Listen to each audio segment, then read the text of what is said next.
lives right here.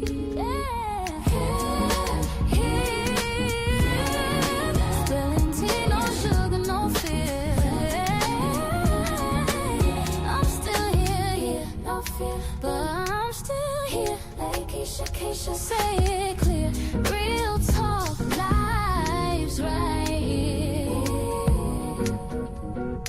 Stretch words like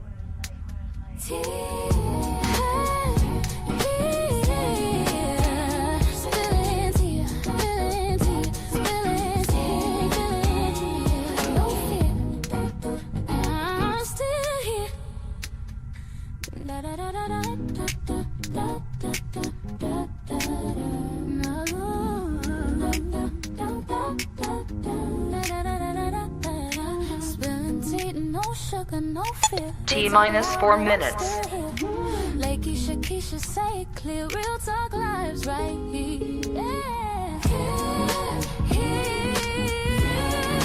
Spilling tea, no sugar, no fear. I'm still here, no fear, but I'm still here. Lakeysha Keysha, say it clear.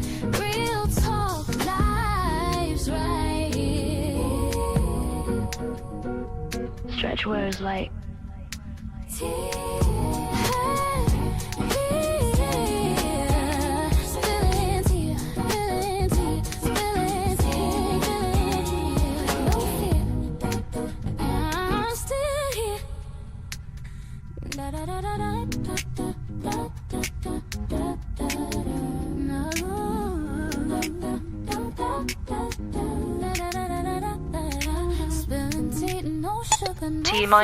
minutes. But I'm still here.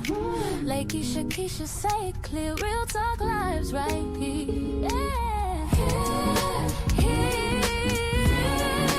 Spilling tea, no sugar, no fear.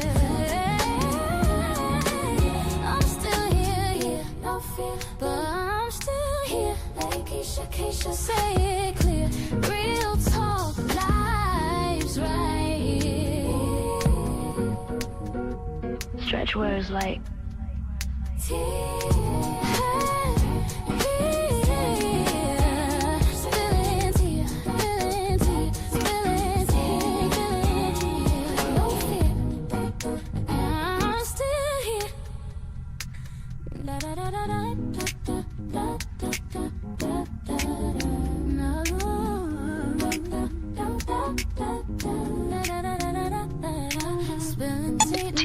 T-2 minutes. They talk loud, but I'm still here. Lakeysha Keysha, say it clear. Real talk, lives right here. Spilling tea, no sugar, no fear. I'm still here, no fear, but I'm still here. Lakeysha Keysha, say it clear. Real talk, lives right here. Stretch words like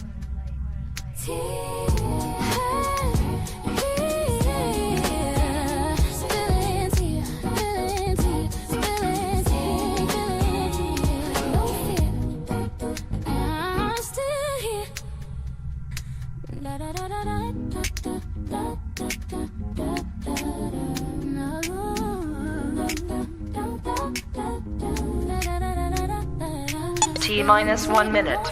No fear, they talk loud, but I'm still here. Lakeysha Keysha, say it clear. Real talk, lives right here.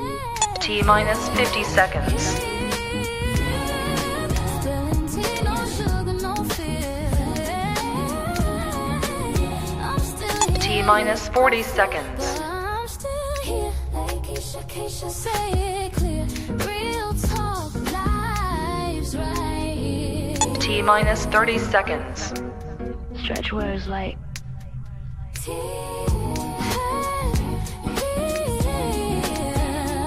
T-20 seconds.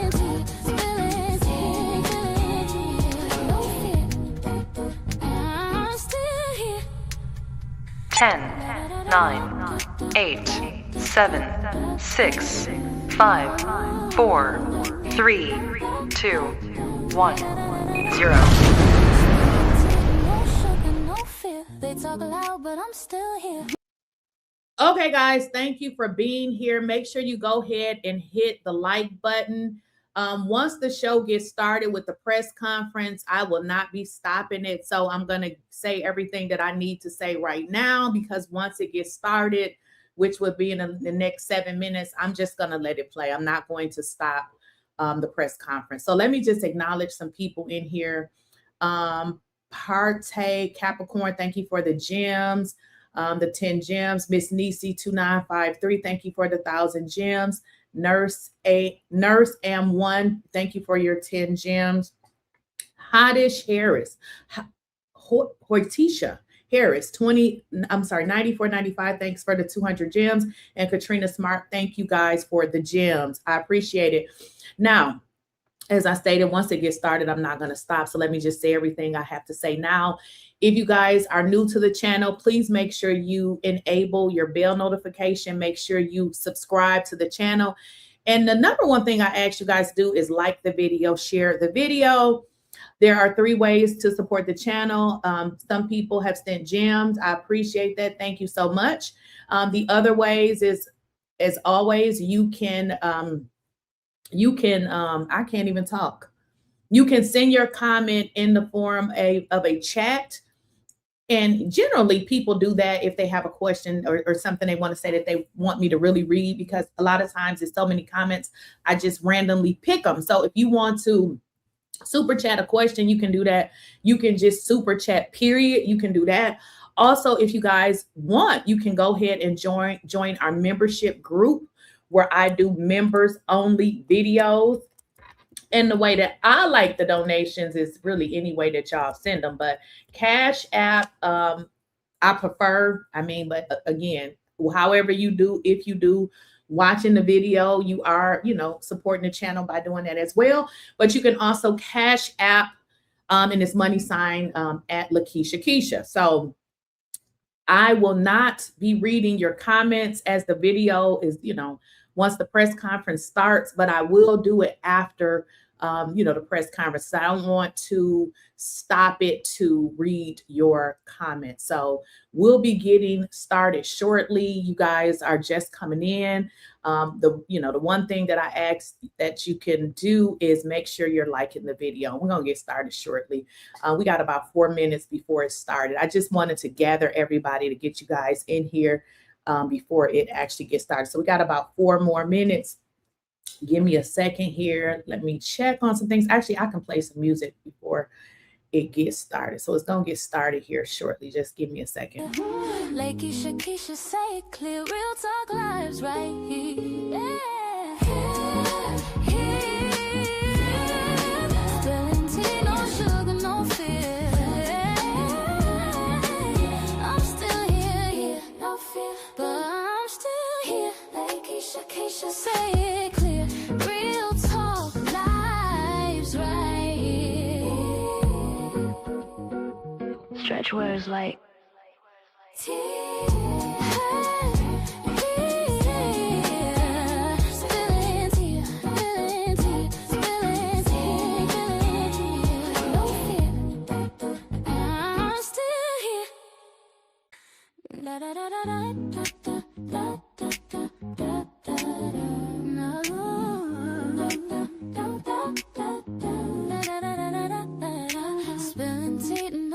no fear. They talk loud, but I'm still.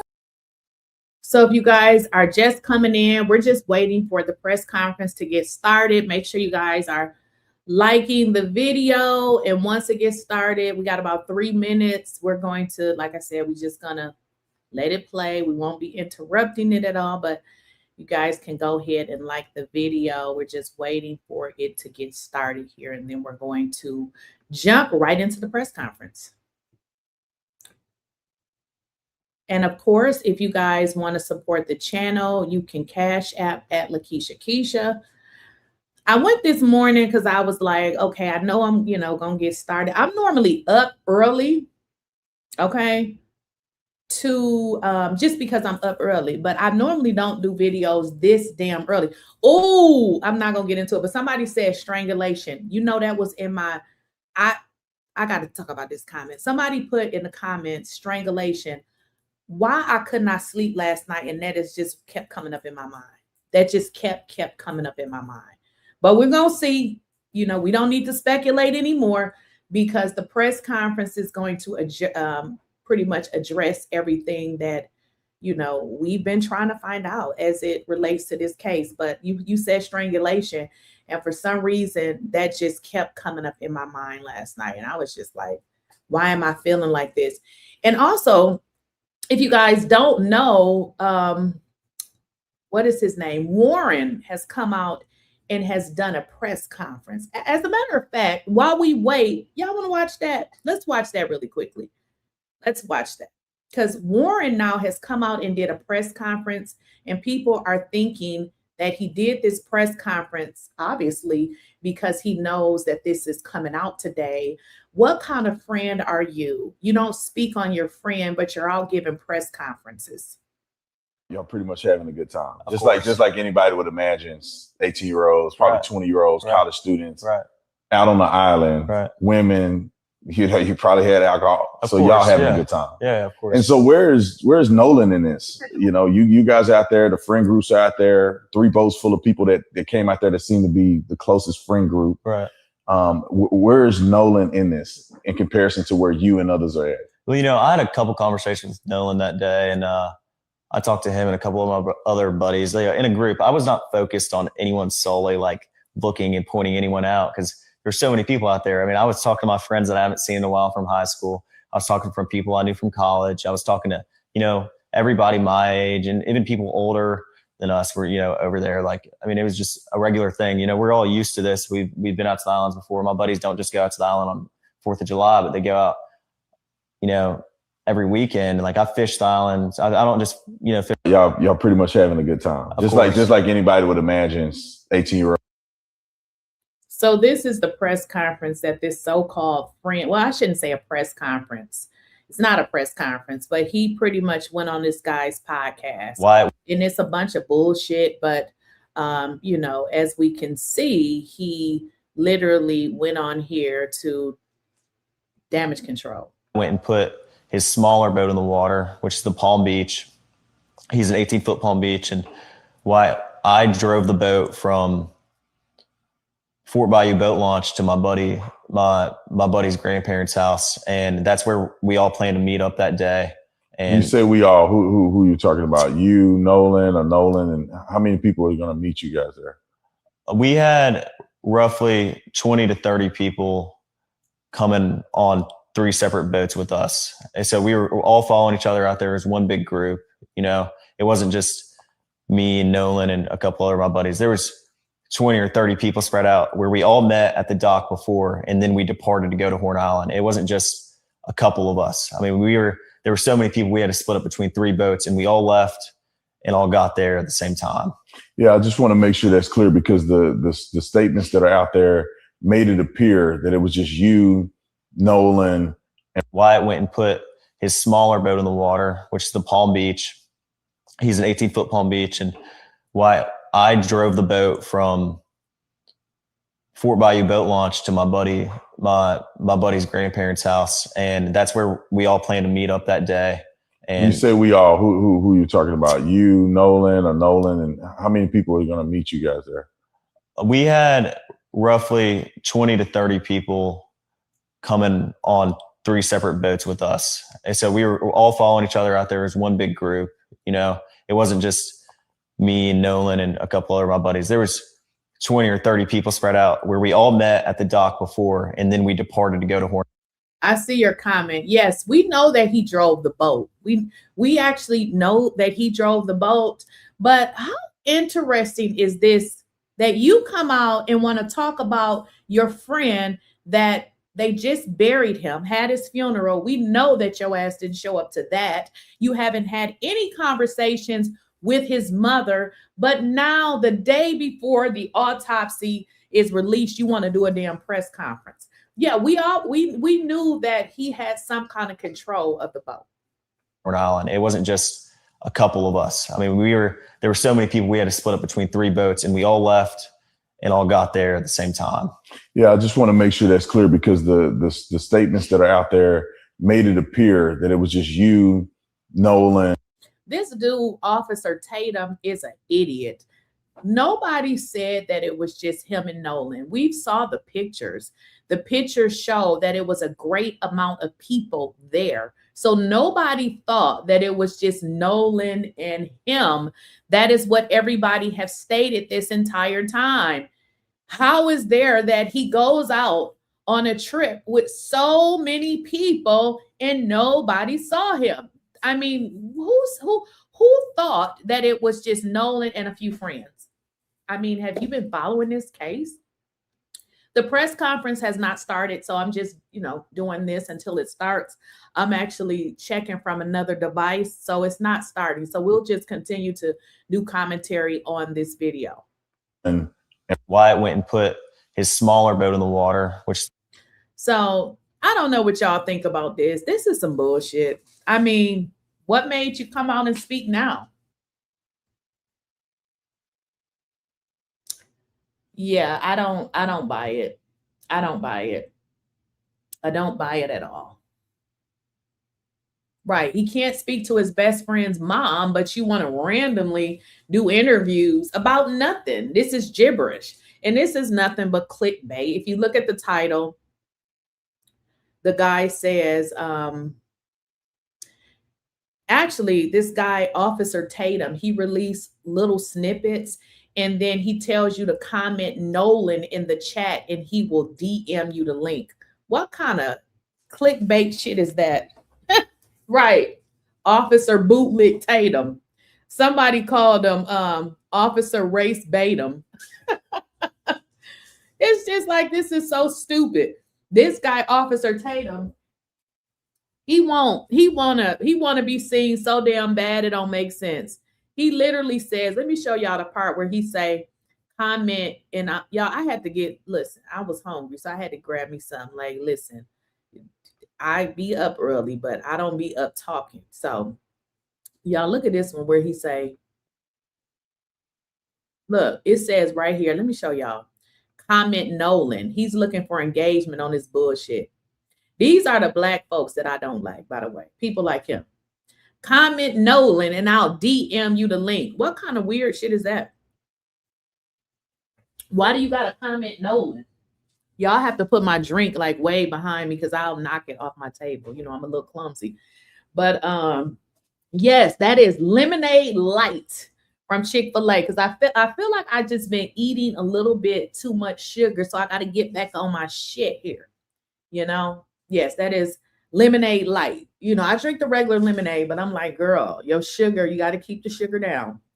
Yeah, this dude, I don't follow him. I just saw that, this new interview that he did. This is Officer Raccoon ass Tatum, Race Batum bullshit. This guy is full of shit.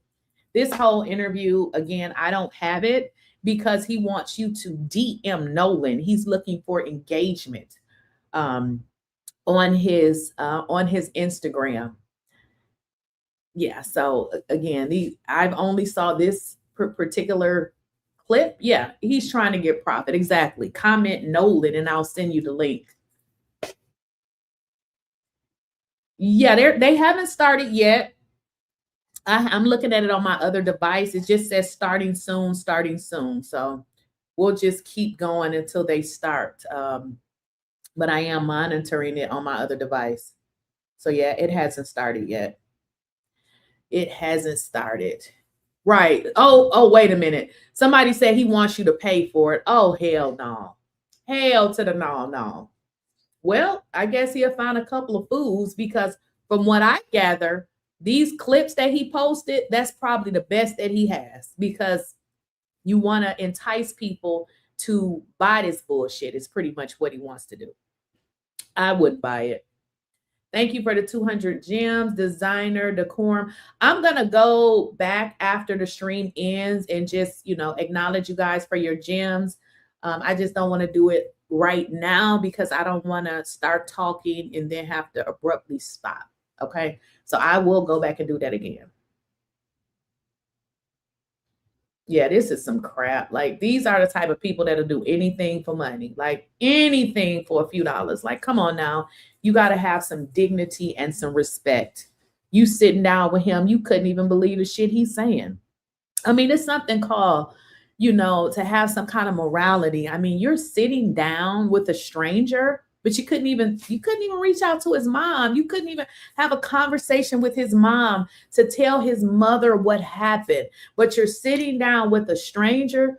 He need his A-whoop. Is really what he need. He really need his A-whoop. I'm just gonna say what it is. He really need his good old. He need a good old fashioned A-whoop. That's what he need. I'm a little on edge too. Somebody said I'm so nervous too, y'all. Yeah, I think that we just gonna wait to, you know, hear what they say. But I think they put hands around his neck. That's what I think. I could be wrong. Right, his whole channel disparages the Black community. I don't even know why people watch shit like that. Let the white folks have channels like that. I am not going to subscribe or watch nobody. You say it just started. Let's see. It didn't start. I'm watching it right here. Somebody said it just, oh, okay, it did just start. Okay, here we go. There we go. Share screen.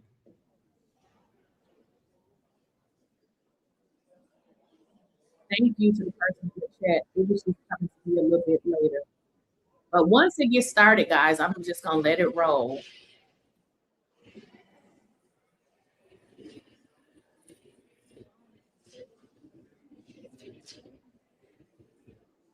If you guys are just coming in, or if you guys have not liked the video, please do me a favor and make sure you are liking the video. I highly appreciate it.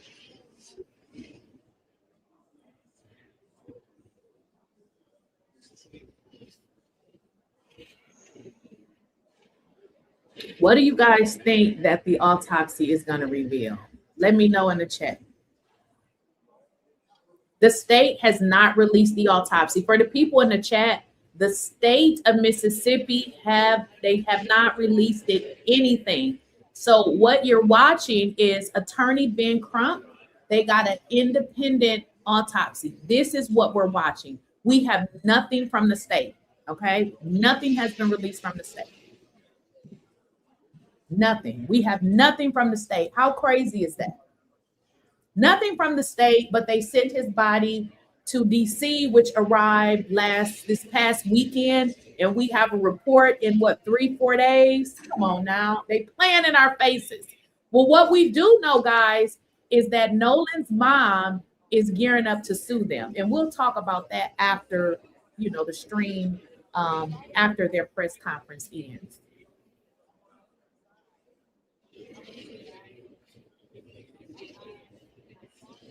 Somebody said blunt trauma. They abuse his body. Yeah. I mean, what we do know is that the mother, Christine, filed paperwork to legally take over his estate and assist with any lawsuits as it relates to a death claim. And then she just did this a couple of days ago.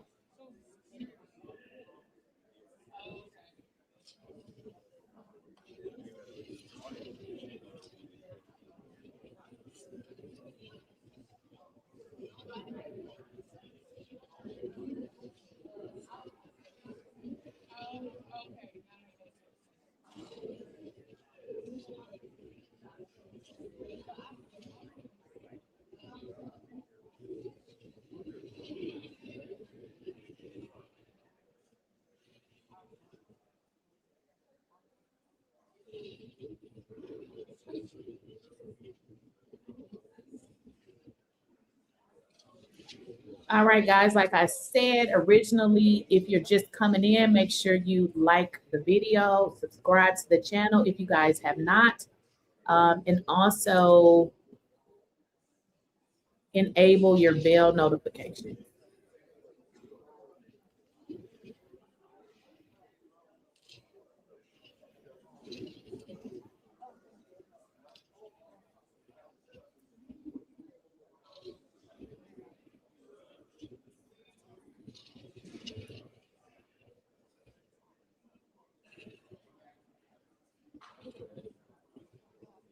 So this is being held at the NAACP in Chicago.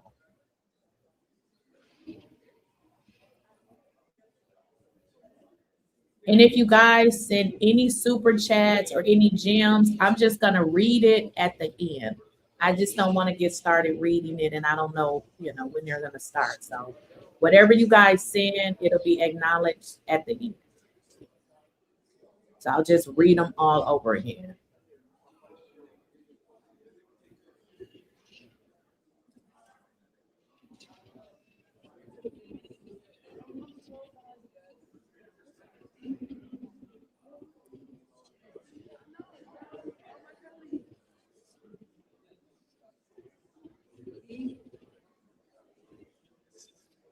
Somebody said Ben is always late.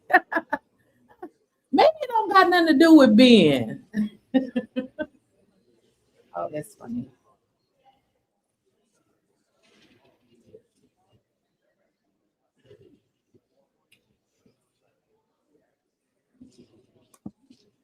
Yeah, that Officer Tatum. Ooh, child, I don't know what that is. That man is crazy.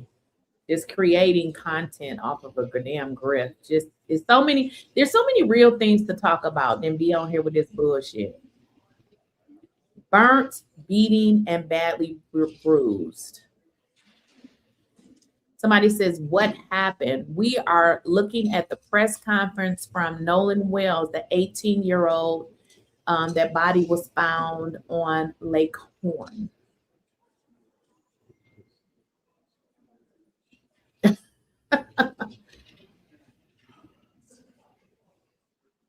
And it's early, just so you guys know. So it's 9:15 for me, but it is 8. It's 8, so it's much earlier, about an hour earlier in Chicago.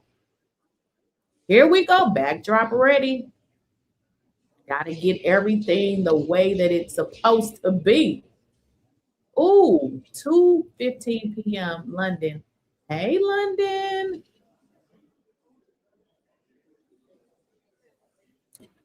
Officer Tatum is a nobody. He's a professional grifter. He's a Black man who uses Black people pain to his profitability. He's a nobody. Nobody. It's 6:15 in Cali. 6:15 p.m. What time is it in Cali? Yes, it is 8:15 in 8:15 a.m. in Chicago. Absolutely. Now I know that.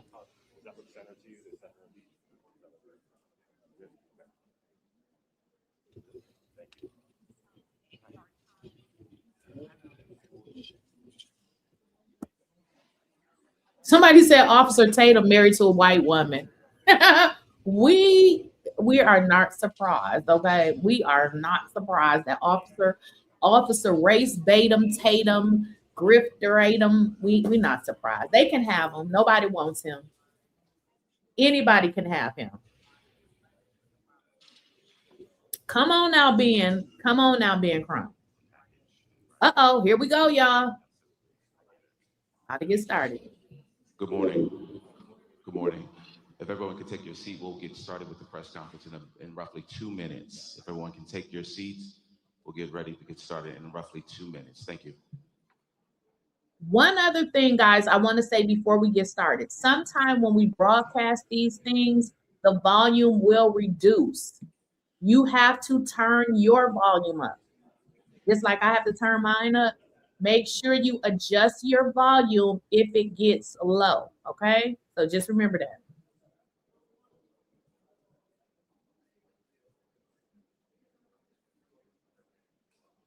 Just so you guys know. And again, I'm just going to repeat this because I know people join at different times. Once it starts, I will not stop it. I will not be interjecting. I will save all my commentary after it ends, okay? So I will not be doing anything but taking notes. That's the only thing I'll be doing.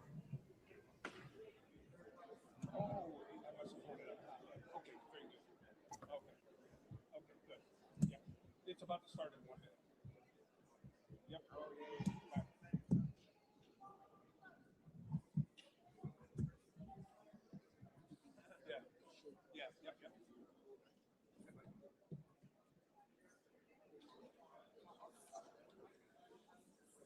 tap in for some, but once I get framed up, it'll be better.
So they said, guys, it's going to be starting in about 2 minutes. So we just going to wait until it gets started. Whatever you guys put in the chat, I'll read it after the conference.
Well, they sure taking forever.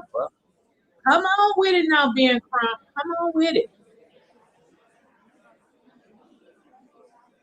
Hit the like, share, and subscribe button, guys. Let's keep this going.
You never know what might happen. You better have a plan here.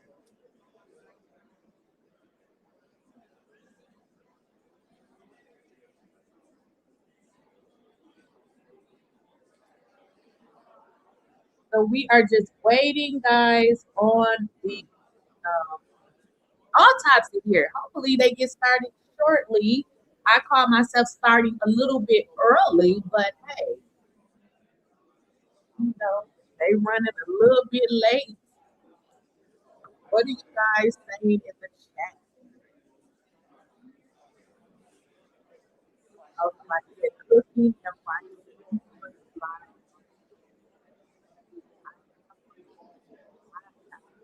Oh, Lord, I'm boiling something.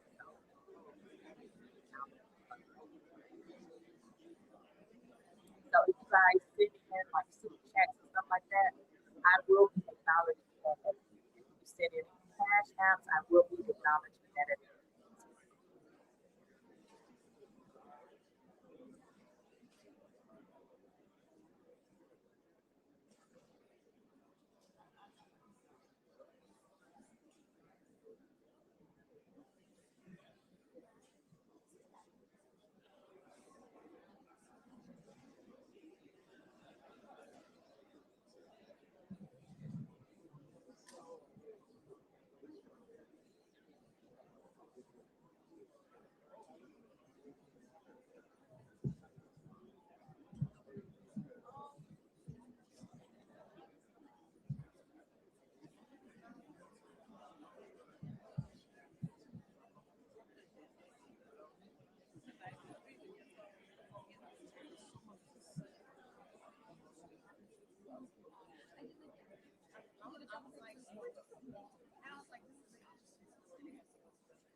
All right, guys, look like we're about to get started. Make sure you are liking the video, hit the thumbs up, share the stream.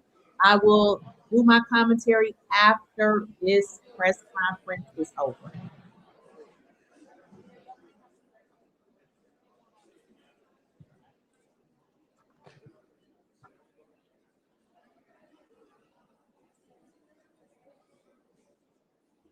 Good morning. My name is Trevon Williams, Senior Vice President of Marketing Communications with the NAACP. We are here because a demand was made. Demand for transparency, a demand for answers, and a demand for ultimate justice on behalf of Nolan Wells. And that demand must be honored. For that, we are honored to pause even for a moment to respond accordingly here at our national convention. Momentarily, you will hear from renowned civil rights attorney Benjamin Crump, who will provide updates on the findings of the independent autopsy that was conducted in the death of Nolan Wells. Immediately following that, we will take questions from credentialed media. We'll attempt to answer as many questions as we can. However, we want to be respectful of the fact that we do have additional programming that is going on to conclude our convention today as well.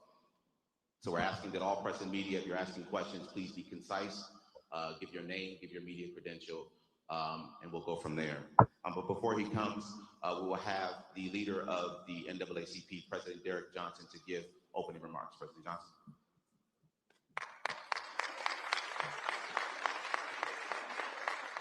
Good morning. Far too often, our young people are confronted with challenges, and many jurisdictions and states don't take those challenges serious. We cannot allow another individual, particularly a young Black man's death, go uninvestigated. We have seen this happen over the years, not only in Mississippi, but across the country.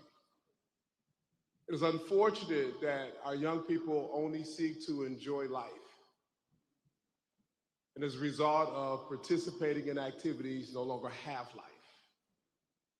For the NAACP, we take this and many other cases serious because every person matters.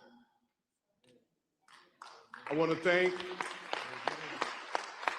the Mississippi State Conference, particularly Alicia Perryman, for working with the family and supporting the family on the onset.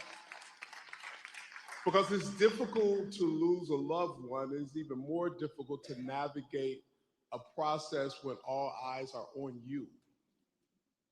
And the pressure of balancing between grieving and navigating is upon you. And so within ACP family, this is our role, is to step in, to support when the families have an issue like this and the local officials seem not to hold people accountable.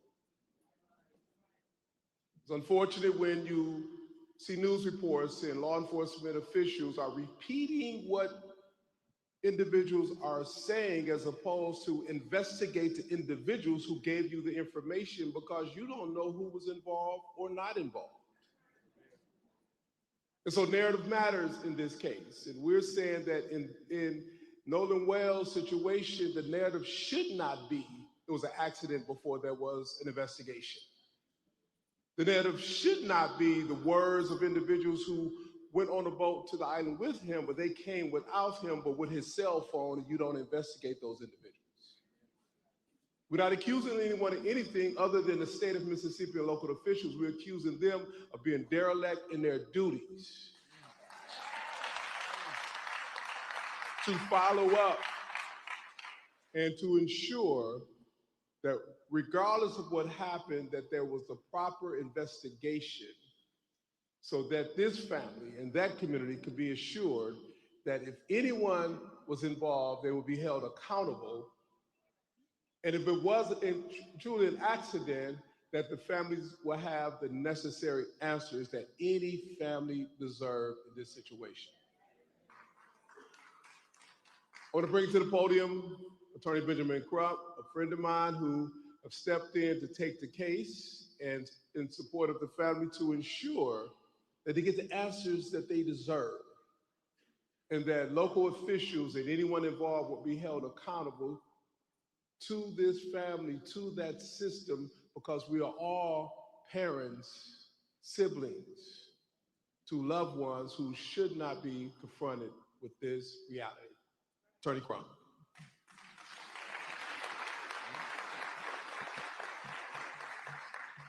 Thank you very much, President Derrick Johnson, for your leadership, for the leadership of the Mississippi Conference of NAACP, and being there during the homegoing services to help the family go through what no parents want to go through. Thank you to Chairman Leon Russell, my longtime mentor from Florida, who helped raise so many of us. Thank you for always being there, Chairman Russell.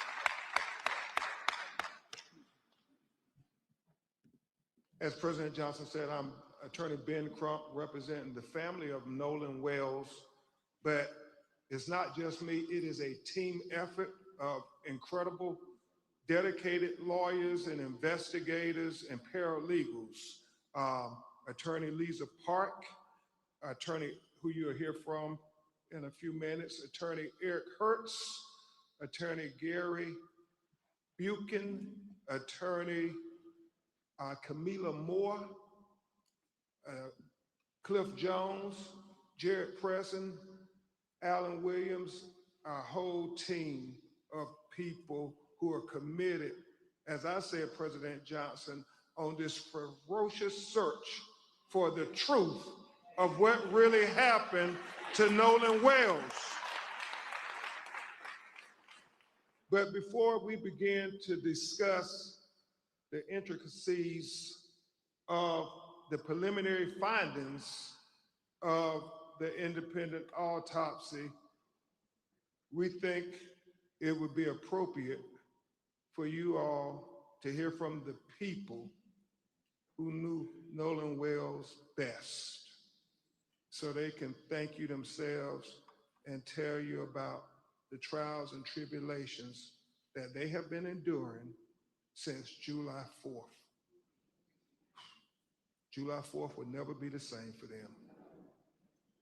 I bring to the podium Nolan Wales' mother and father, Christine and Elmore. Please give them a warm NAACP welcome.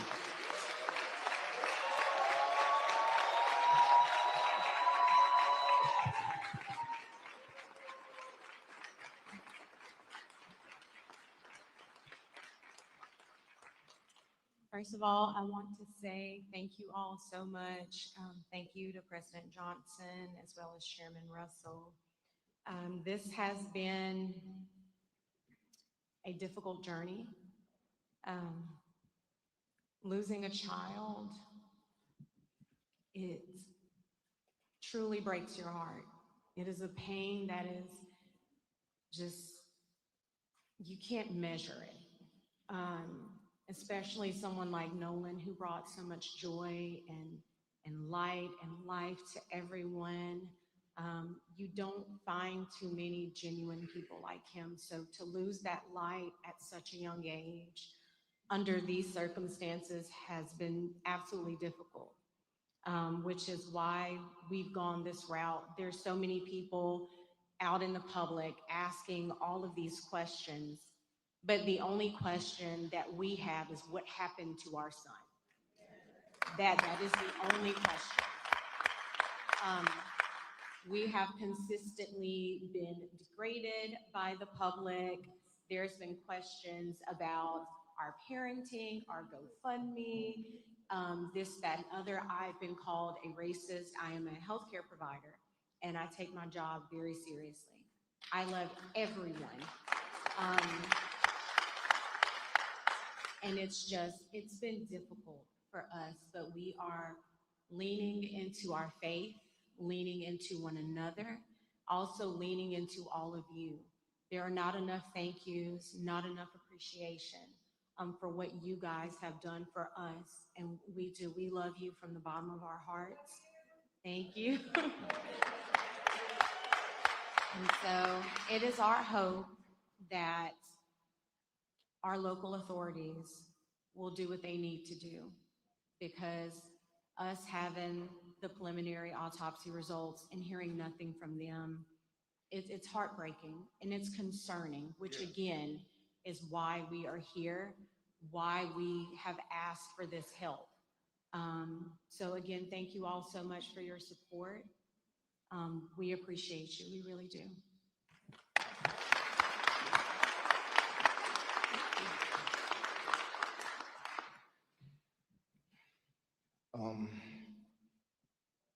Every day I wake up, it's a new challenge. Knowing that a part of me I will never talk to, I will never hold, I will never play around with or get mad at, it's not here anymore. Nolan brought a lot of joy to our family. He was the wittiest one out of everyone. The clown.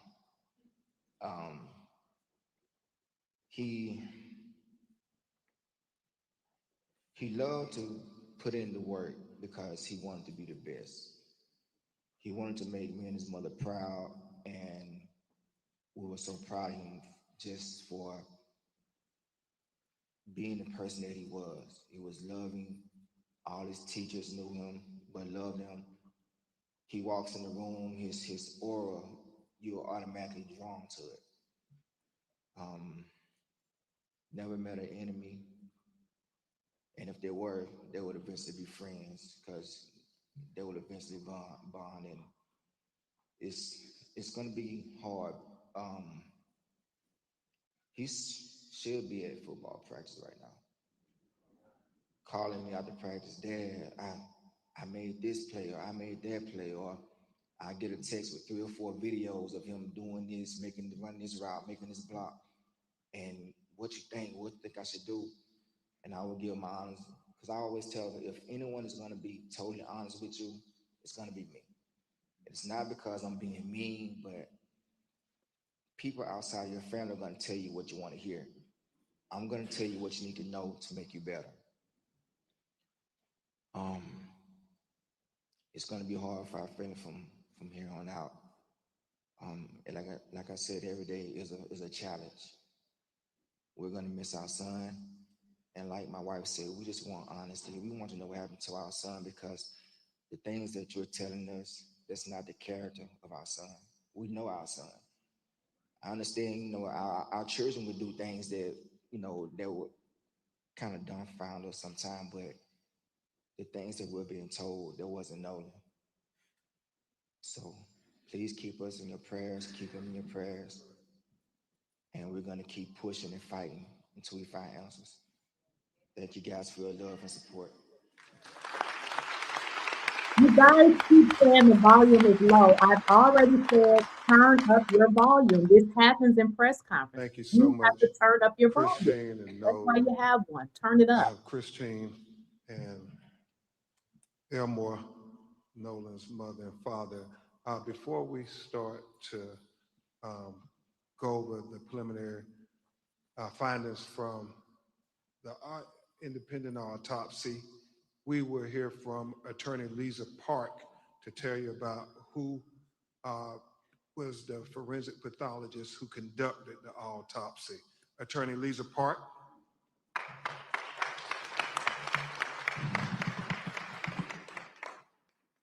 Thank you. Dr.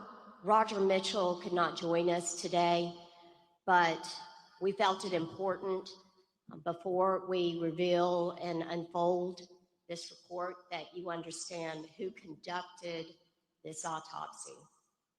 Dr. Roger Mitchell is a physician and board-certified forensic pathologist with 2 decades of experience. He currently serves as the president of the National Medical Association, which is the oldest and largest group of Black physicians in the U.S.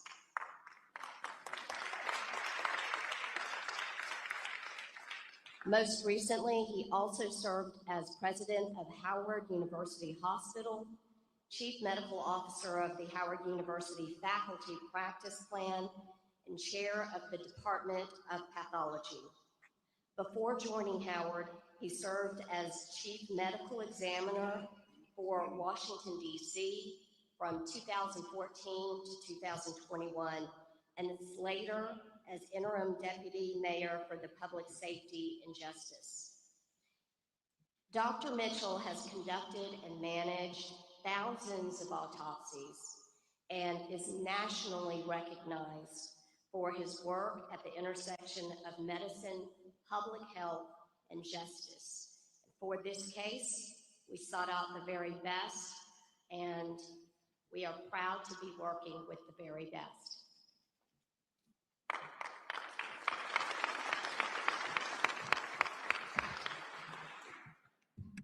Thank you, Attorney Park.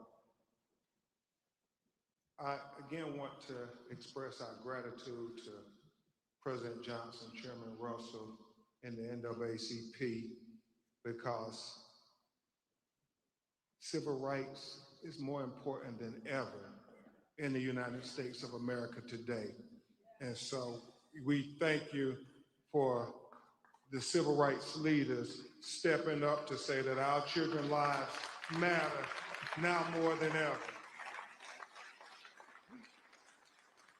And I want to thank all of you for getting up 8 in the morning. If people could see how many people are gathered here, they would say, you all are truly blessed to have the support of America, Christine and Elmore.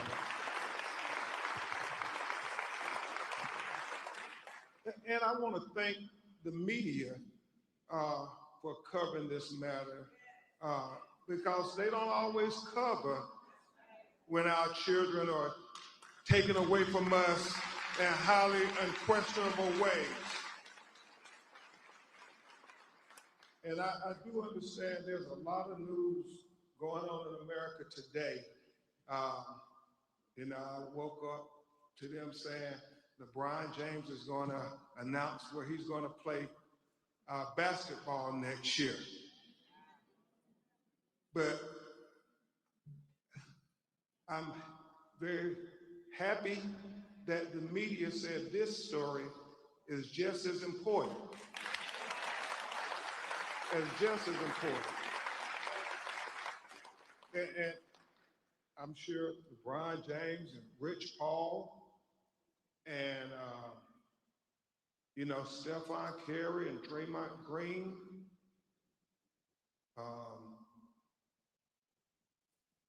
Jaylen Brown, Embiid, Maxey, Giannis, Bam, and many other players in the National Basketball Association will all agree that our children's lives are far more important than where LeBron or any other player will play next year. And so that's why I thank you all for being here, because this news is as important as any news in the United States of America, finding out why is Nolan Wells dead.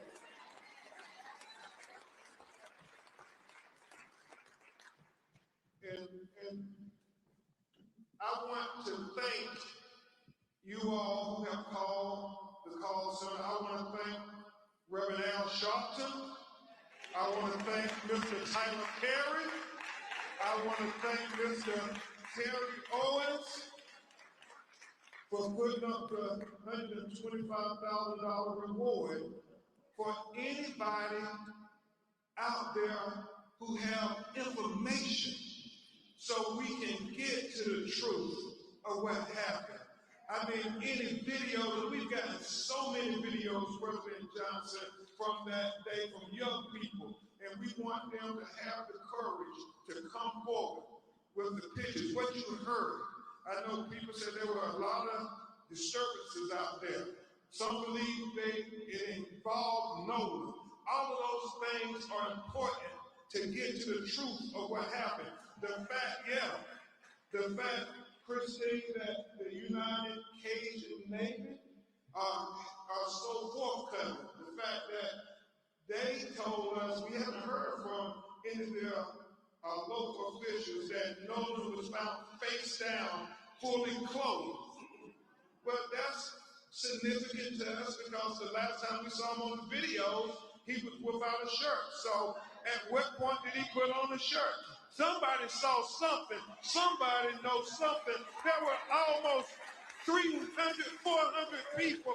Somebody knows something.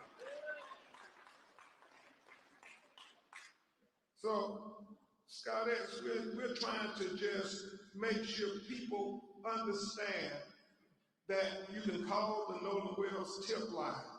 At bencroft.com, we will gladly listen to you, take any information as we try to put together this puzzle of what happened to Nolan Wells. And today, we're going to add some more parts to this puzzle because my legal team and I, we stand for truth, no matter who it implicates or who it exonerates. We stand for justice, no matter who it convicts or it acquits. Yeah, and we stand for transparency because we got eyes that can see, and we don't need government officials having to narrate it for you and me. We can see it for ourselves. Transparency. That leads to the truth. The truth is the foundation for accountability and justice. And that's all we're seeking, as Christina Elmore said from day one. So with that, and Christina Elmore, if you all want to sit, we're about to go through this autopsy. I know it may be a little emotional. Thank you, President.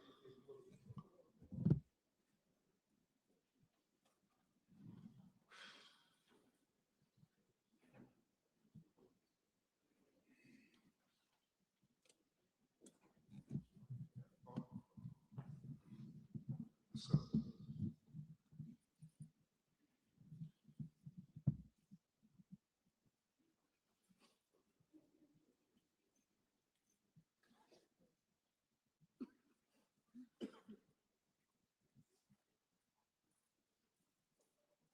as we begin to present the preliminary findings of the autopsy, we want to especially thank Mr. Colin Kaepernick for not thinking it robbery to pay for the autopsy.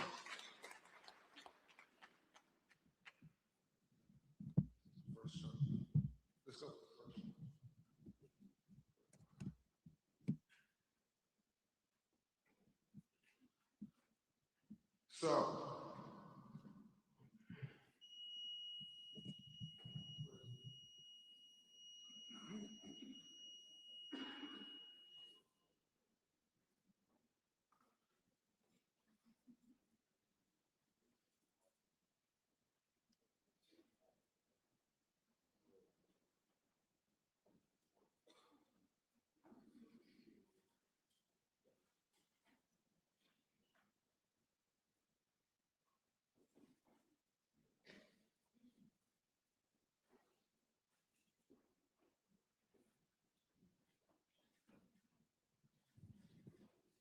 An autopsy will be provided for the media at press@bencrump.com. And so, Mr. Jones, keep that. I'll read this.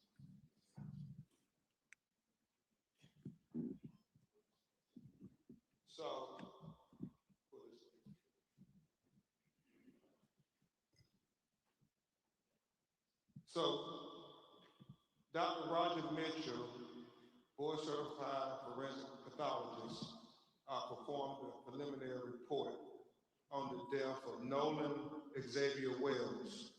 He conducted and presented this report on July 19th, 2026.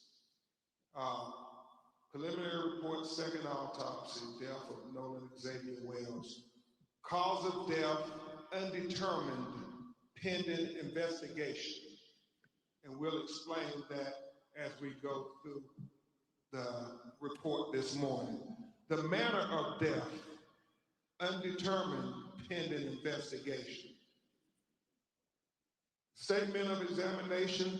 This forensic pathologist was retained to perform a second autopsy examination on the body of Nolan Xavier Wells.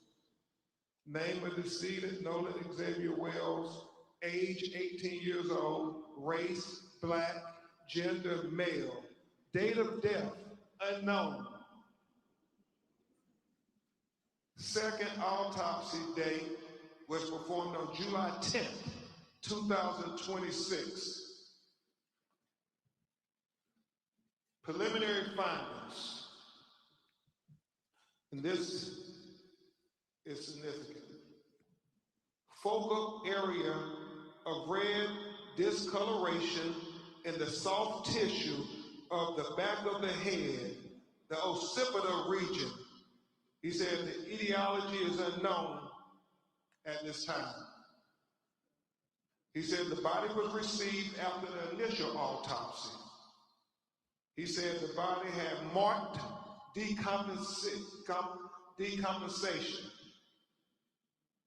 He said corona incision of the scalp, brain removal, Y-shaped incision of the anterior torso, and he talked about the organs being removed, as is common, accompanied in the body cavity. And that when you have an autopsy, the organs are removed from the body and they are dissected and examined. And then they are put back in a bag within inside the body. So when they're buried, their remains will all be with them.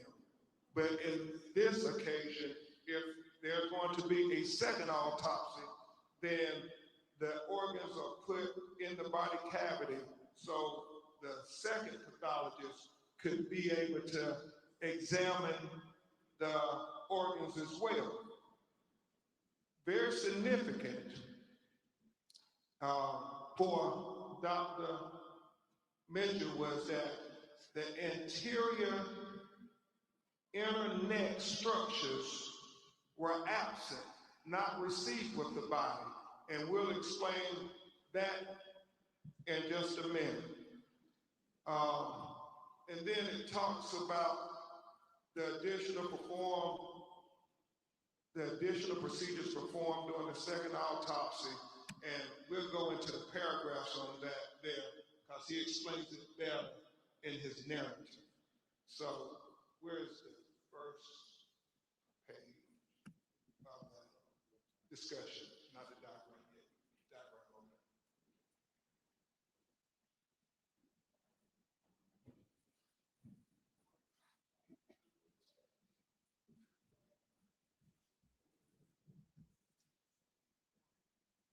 So he talks in the preliminary discussion opinion.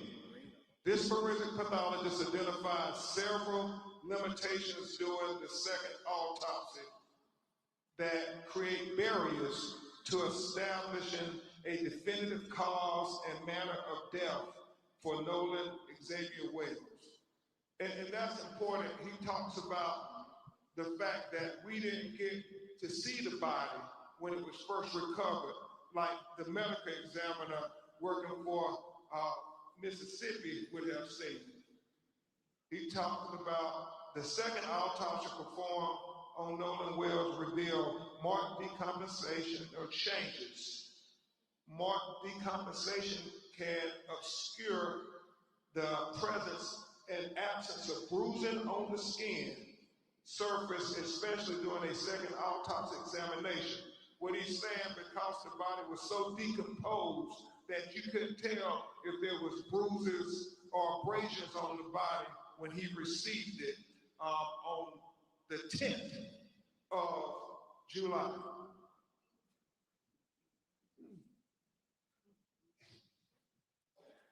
For these reasons, additional dissection procedures not performed during the first autopsy examination were performed to rule out potential blunt force injuries responsible for the death. These procedures included facial dissection, posterior head and neck dissection, dissection of the ribs, the pelvic, dissection of the subcutaneous and deep soft tissue, dissection of the back, the buttocks, the arms, and legs. He did all of this to rule out things. He ruled out there were no fractures or deep tissue injuries identified.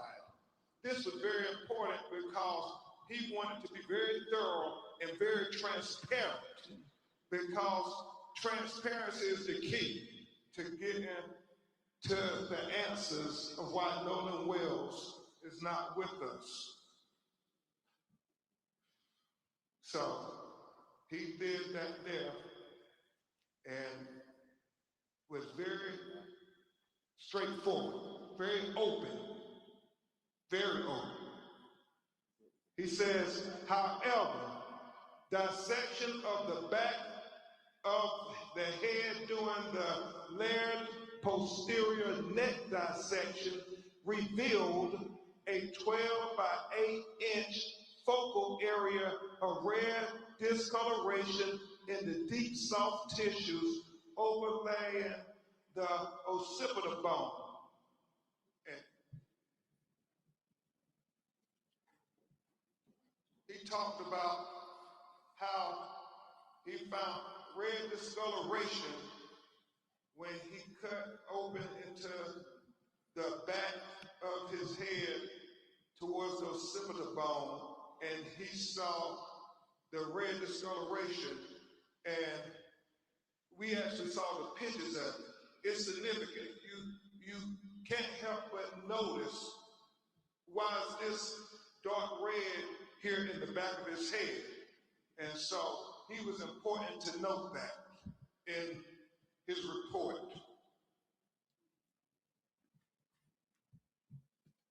He said that etiology of this finding is unclear. There are no lacerations of the overlaying skin nor fractures of the underlying skull. These findings are inconclusive for perimortem injury due to both the extensive decomposition and the absence of associated injuries. This finding, however, is significant enough to be highlighted in this preliminary report for further investigation. It is important to reiterate that the finding could not have been observed in the first autopsy because the posterior head and neck dissection were not performed. He said another limitation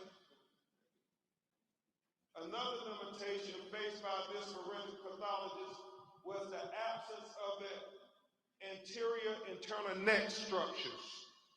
The trachea and the laryngeal cartilage, the thyroid horn, and the hyoid bone were not received with the body. So he's saying that the throat was not received with the body when he got Nolan Wells' body in Washington, D.C. to perform the second autopsy. And so let's discuss that with what he said about that. He said, it is assumed that the initial pathologist retained these structures for additional evaluation. He said the retention of the anterior neck structures during an initial autopsy is a common forensic pathology practice. He was chief medical examiner for 7 years in Washington, D.C., and he said that if they had concern about throat or any fracture or compression of the throat, they too will hold them back. He doesn't know why they held the throat back, but he said the throat was not with the body of Nolan Wells when he received it in Washington, D.C. to perform the second autopsy. He said, nevertheless, a posterior neck dissection performed without review of the anterior neck structures is incomplete. Therefore, this pathologist cannot rule out injury to the neck as a contributor or a cause of death. He said he would need to have the medical examiner in Mississippi allow him to review the throat. That's why he said his autopsy is undetermined pending investigation. Remember, it's about transparency. Because the initial autopsy rightfully removed and dissected each organ, there are additional limitations inherent in the second autopsy of Nolan Wells.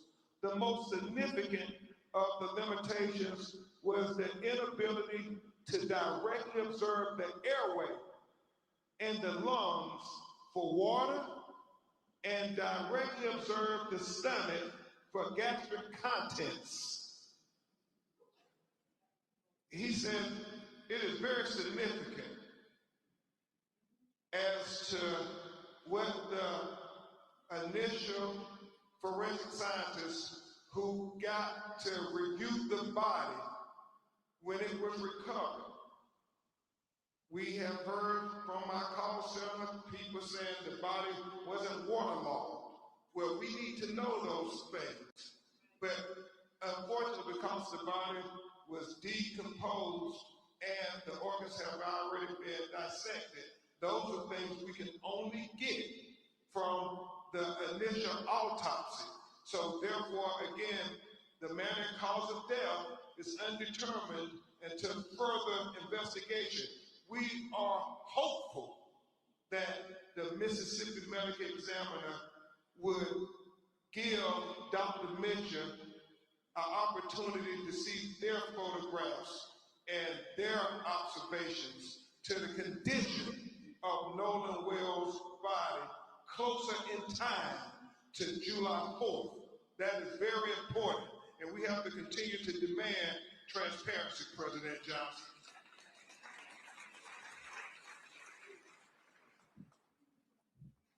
In addition, the original toxicology results have not been received at the time of this report.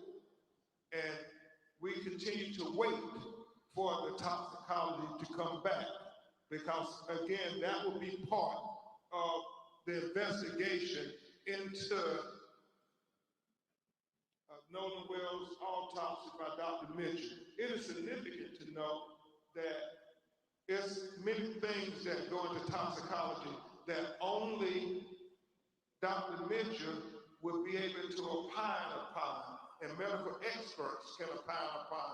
And he feels the proper place to do that is before a grand jury in a courtroom. And so we would hope that the district attorney would present Dr. Mitchell before the grand jury as well.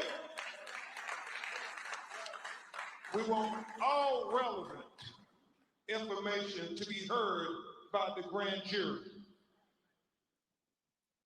Lastly, in cases where a death has occurred in or around a body of water,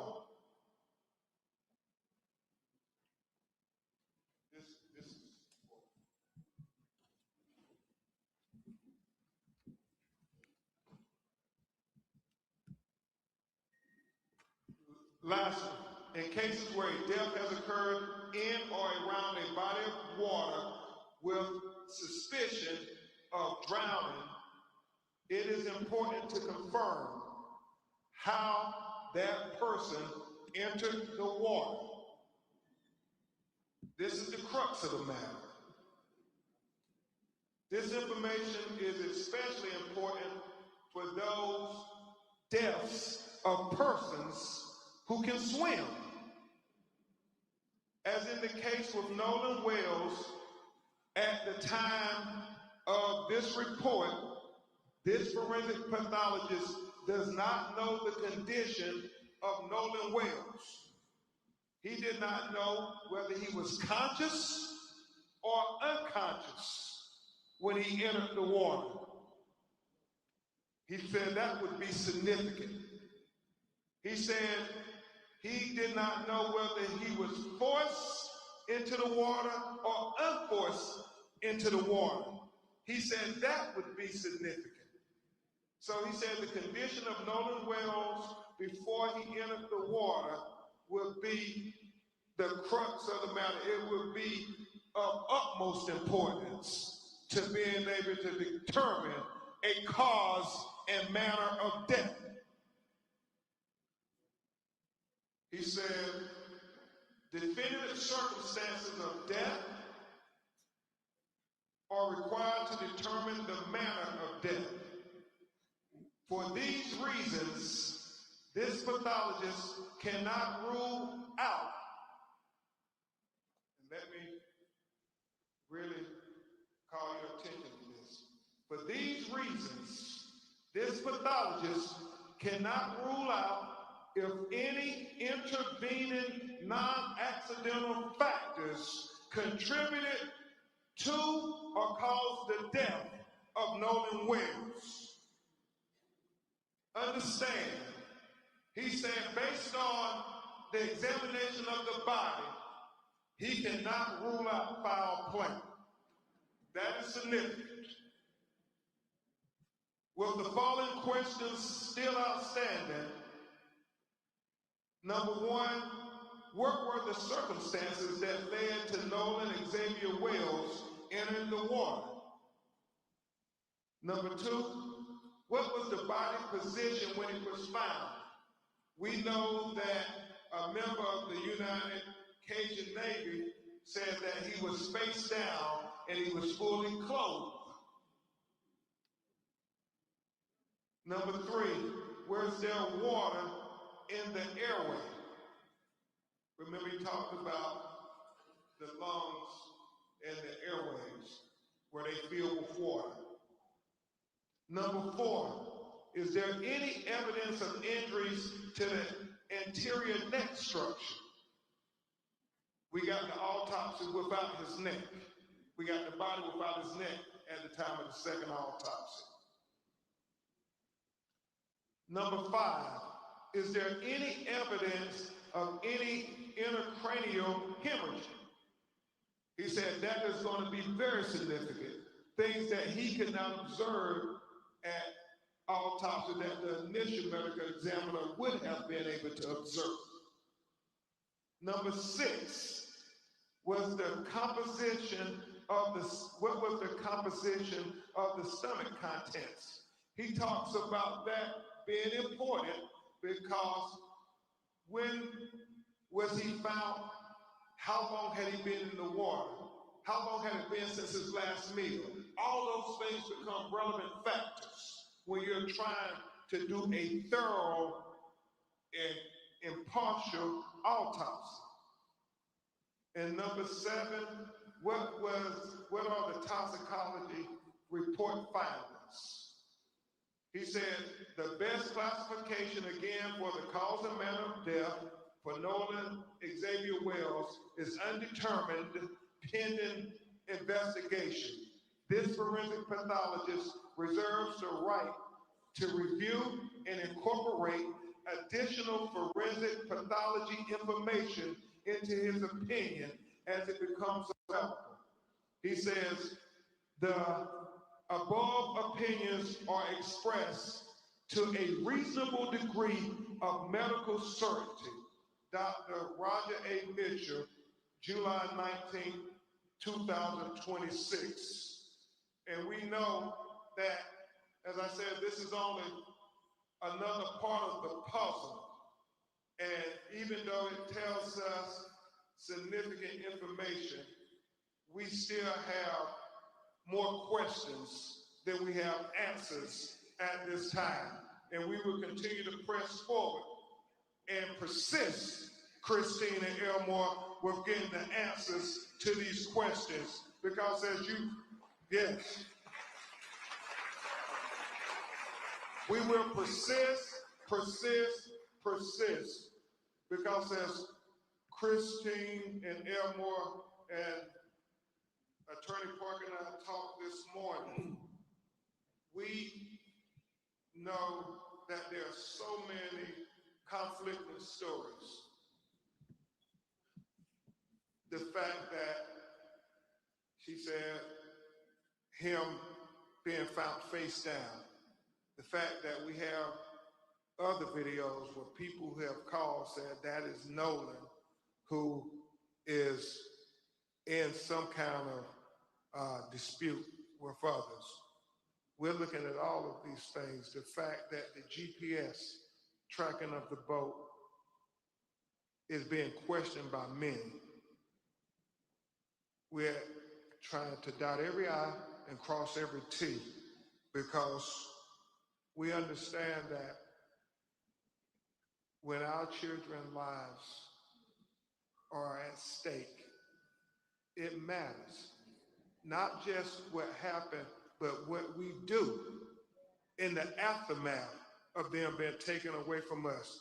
And just like the NAACP stood up when another tragedy in Mississippi taking the life of young Emmett Till, we will stand up for Nolan Wells.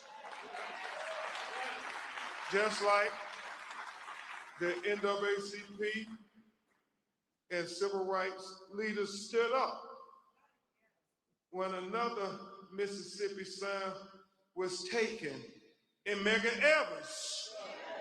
We will stand up for Nolan Wells. And just like too many of our young people, Trayvon Martin, Michael Brown, Breonna Taylor, Ahmaud Arbery, Botham Jean, Terrence Crutcher, Stephon Clark, Sandra Bland, Atiana Jefferson, Alton Sterling,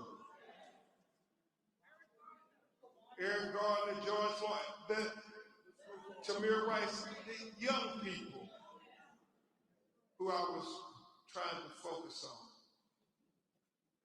Gary, we stand up until we get the truth, until we get justice for Nolan Wells.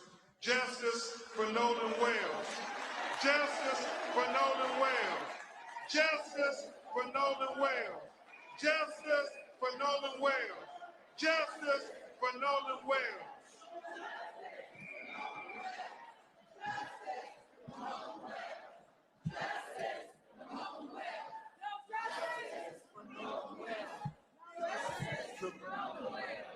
We will ask if Christine and Elmore and President Johnson can come back and join us on the stage, and we will have you coordinate questions and answers for us or President Johnson or Attorney Park and I. I will say this: as President Johnson comes to the stage, I was sharing this with him and Chairman Russell, Christine Clark. God knows we wish we had you at the Department of Justice now. Christine Clark.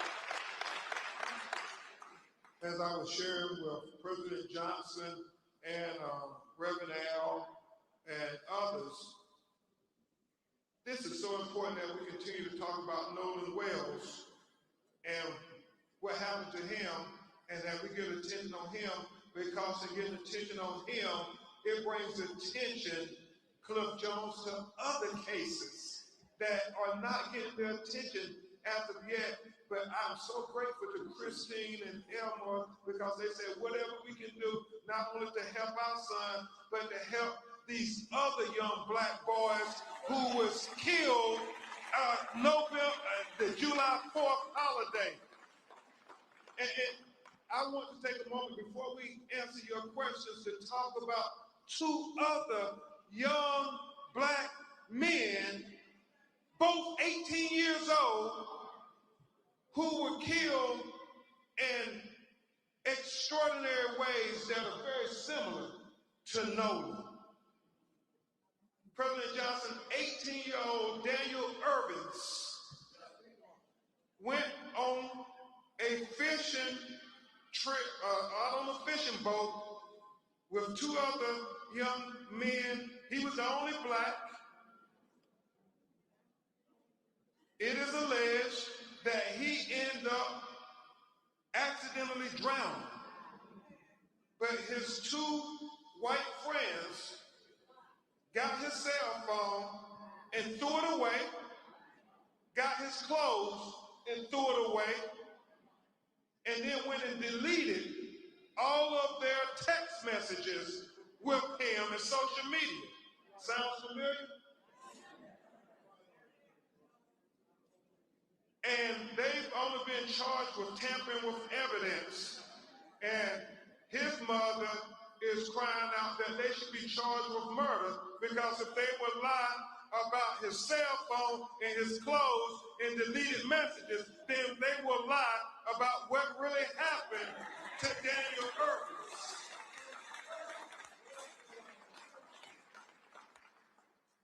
And then there's the matter of President Johnson, Christine Clark, of 18-year-old Tyler Smith.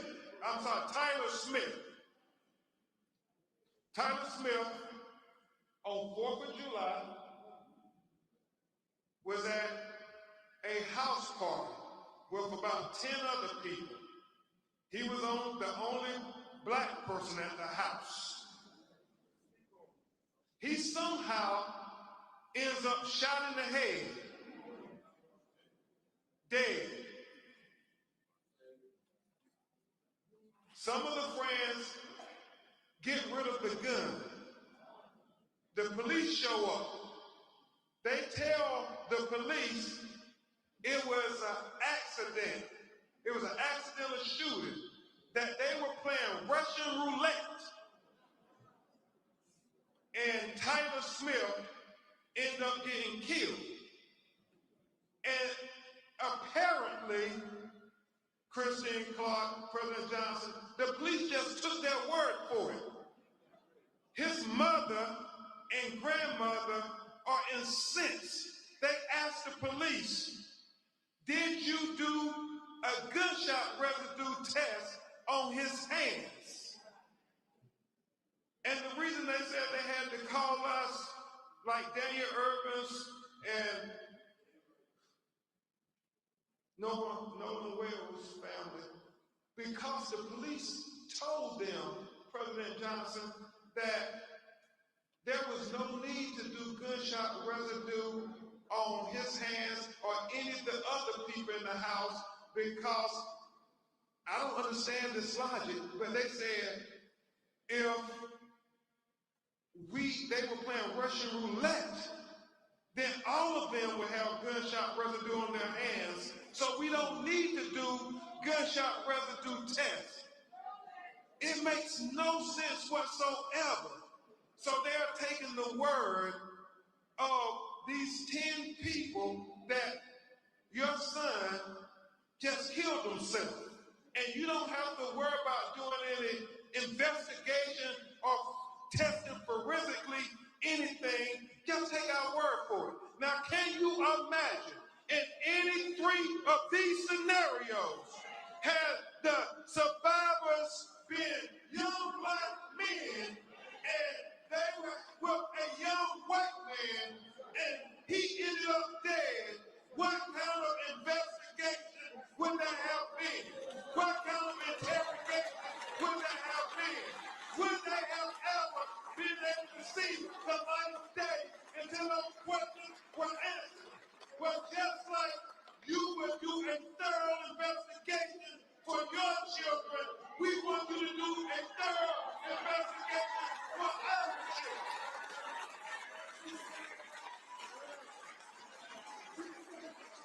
We don't want anything special. We just want equal justice. Equal justice. And so with that, I'll turn it over to Trevon to lead us in the final section. Well, a few questions. We have my colleagues on either side with microphones. Please announce your name and your media outlet if you have any questions. We're going to be quick because we have other programming going on in real time. We'll go here first. Hi, everybody. Samantha Chapman, ABC7 Chicago. You just unveiled a comprehensive outline of the independent report. Can you summarize for our viewers? Because there's a lot to take in, a lot of information. So in summary, can you succinctly tell us what we can take away from this report? And also, if you can provide more details about the neck. Yeah. I heard a lot of people behind me gasping when that detail was mentioned. Yeah. Let me try to be very comprehensive. As Dr. Roger Mitchell said, that the focal area of red discoloration in the soft tissue of the back of the head, the occipital region, is significant because he cannot determine why you have that red discoloration in the back of his brain. That's significant. He also talked about, Mr. Williams, just the fact that as it's common practice, he was missing his throat when they received the body. And he wants to know why they held it back. He's not drawing any conclusions, but he said he would want to examine it if there were neck fractures or compressions to the neck. And he thinks that's significant to know at autopsy. The reason he says he would hold it back when he was medical examiner because he thought that there may have been some issues with neck fractures. The last thing that is significant is what we said before about him, the condition of his body when he went into the water. Was he conscious or unconscious? Was he forced or unforced into the water? He said those things are very significant. But he started off talking about this red discoloration in the back of his head is something that was of great concern to him. Thank you. We'll go here. Daryl Denard with Chicago Speaks on V103. What specifically are you calling for from Mississippi authorities in terms of transparency, but more importantly, investigations? And I know President Johnson is from the state of Mississippi, and the Mississippi Conference president is here. They're calling, as we are, for a fair, impartial, comprehensive investigation. When Nolan's parents heard the sheriff say there's no foul play at the beginning of the investigation, that is cause for concern, major concern. You haven't even investigated, but you're saying no foul play. And so we want them to dot every I and cross every T. You know, we had a meeting with the district attorney, and we expressed to them about our lived experiences. The fact, and you know, they said that's not what happens in her office, but we said we believe if the roles were reversed and there were 3 young black 18-year-olds and there was a white 18-year-old who was with them and he ended up dead, we don't believe that those young black men would not have been interrogated to the full extent of the law. We believe that it would not have been a choice whether they were going to cooperate with law enforcement if their lawyers and them were going to cooperate. No, no, they would have been held until they gave answers. They would have been held until they explained the cell phone in their possession. They would have been held until their cell phones have been examined. And so whatever you would do, had the roles been reversed, we want you to do the same thing for Nolan Wade.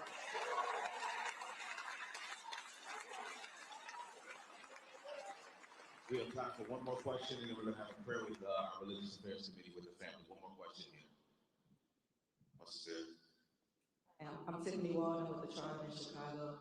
I know that we're talking about a transparent investigation, but for families and people who are watching, can you kind of give a breakdown or a timeline to the best of your ability of the contact that you've had with Mississippi authorities or Ocean Springs authorities or the Cajun Navy? Have you all talked to them? Do they call you after the initial autopsy? Is it just radio silence from them? Do you have to call them? Can you kind of walk us through that process?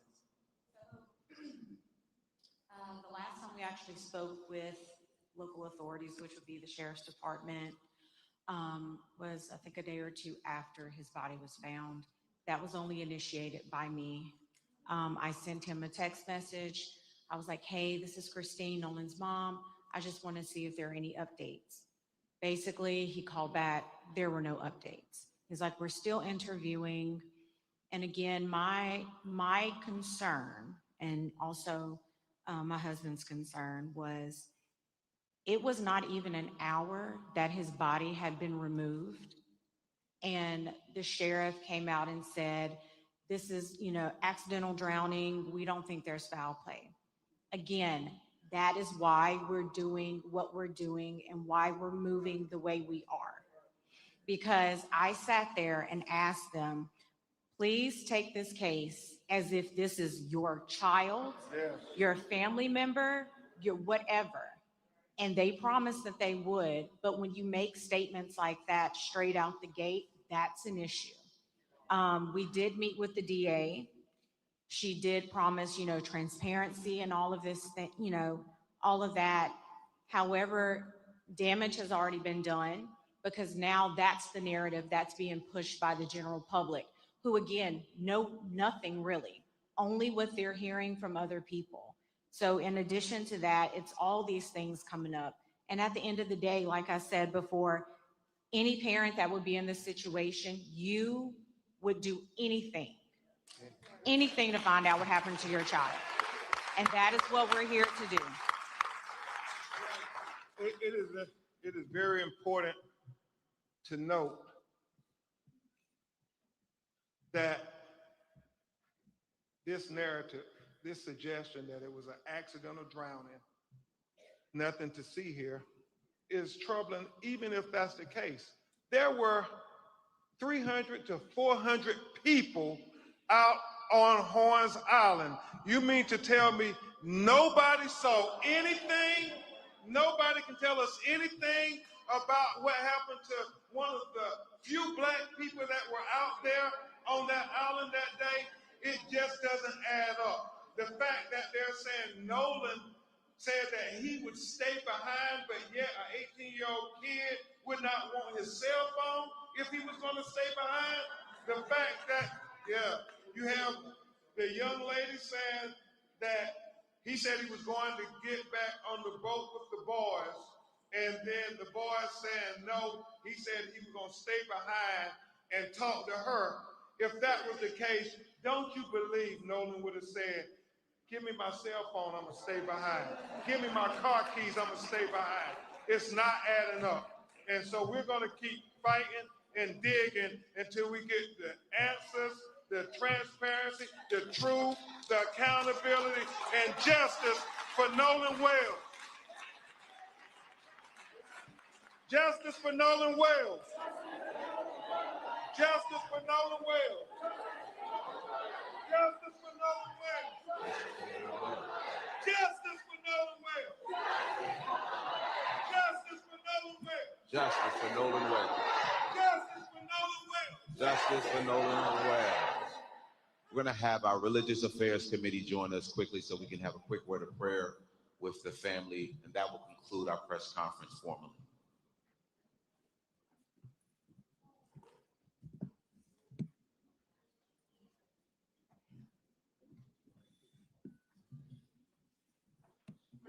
Good morning. It's a good morning in spite of all that we have heard. It's a good morning because we're here for justice. I'm Reverend Wendell Anthony from the Detroit branch and also a member of the National Board of Directors and part of the Religious Affairs Committee, joined by colleagues who are here. I'm going to ask all of you if you would be so kind as to just link arms. Just link arms so that we can link ourselves around this particular moment and around this family.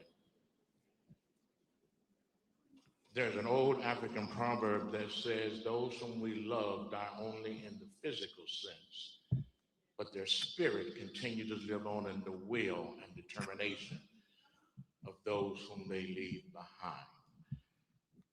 Mr. and Mrs. Wells, I did not know your son, but I could tell from just looking at his photograph, I can feel the aura, the joy that you talked about. We all can experience and feel that. Ben Crump has chronicled the list of pain moments in our community by the deceased, by those who are now martyrs. We have been dying since 1619, still seeking justice. Pray with me. O Lord, our Lord, how very excellent is thy name in all the earth. We are here for but one reason: to answer the question, what does the Lord require of us? But to do justice, to love mercy, to even walk humbly with our God. Lord God, your people are here seeking justice. We're here for transparency. We're here for truth. You who are the way, the truth, and the life. We're here because of you. Lord God, how long must we continue to pay evil a toll at the gateway towards justice? How long must we see our children lie bleeding in the streets, in the sand, in the water, and the asphalt pavements of this nation that we built, even on July the 4th, a day that serves a lesson in mockery and dichotomy, where we talk about independence, yet we are not independent from those who seek justice. Help us, Lord. Bless us right now. Bless this family. Cover this mother whose tears fall down her cheeks. Cover this father as he remembers his son, whom he taught, whom he mentored to play in life, but more importantly, to play the game the way it should be played in living. Lord God, we thank you so much. We've gone down the road. They lied on Martin. They lied on Medgar. They lied on Malcolm. But more importantly, oh God, they lied on you. You who know about lies. We know that the truth shall eventually set us all free. Help us to get the truth, even in Mississippi. Oh Lord, help us to get the truth for our children. You know, like we know, there are more black boys in school than are in jail. We know, oh God, that there are more of us who are striving for the benefit of life rather than the poison from living. Oh Lord, how long will justice continue to lift up her brow so that she can see who is standing before us, so she can make a decision that is not in our interest, but in the interest of those who seem to be different from us? Help us, Lord. Don't we as a people bleed like everybody else? Don't we as a people need comfort like everybody else? Don't we as a people need justice like everybody else? Don't we as a people feel the pain when our children are taken from us like everybody else? Help America, Lord, because America has a problem. We don't have a problem. America has a problem. Fix the problem.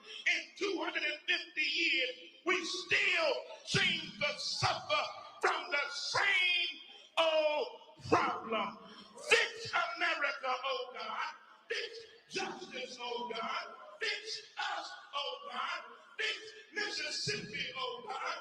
Fix those who are standing at the gateway to break open the doors for justice. Not just us, but justice. Help us now, Lord. This is our prayer. This is our plea. And we seek that you have the power to give, and that is justice. The just shall live by their faith. The just shall live by their faith. And oh Lord, we know that when we fight, we win. When we fight, we win. When we fight, we win. Let's win in the name of justice. Let the people who love God, who are called according to his name for every good purpose, who believe in justice, say amen. Amen. Amen. Now give justice our hand praise. We praise God for justice. God bless you. President Johnson, I want you to know, and those who are here, there are 12,000 people who are looking at this press conference on YouTube. That was 30 minutes ago. There were 14,000 people who are looking at it on the roofs. That was 30 minutes ago. And from this ain't no secret. The nation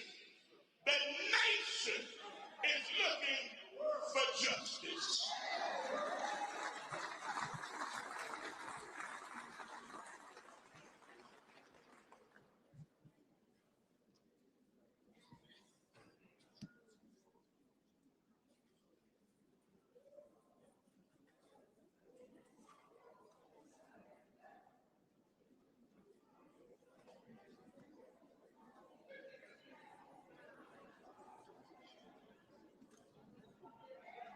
For media who would like a digital copy of the report, you can look at bitcom.com, and we should have a digital copy there. You can also contact Saks Media.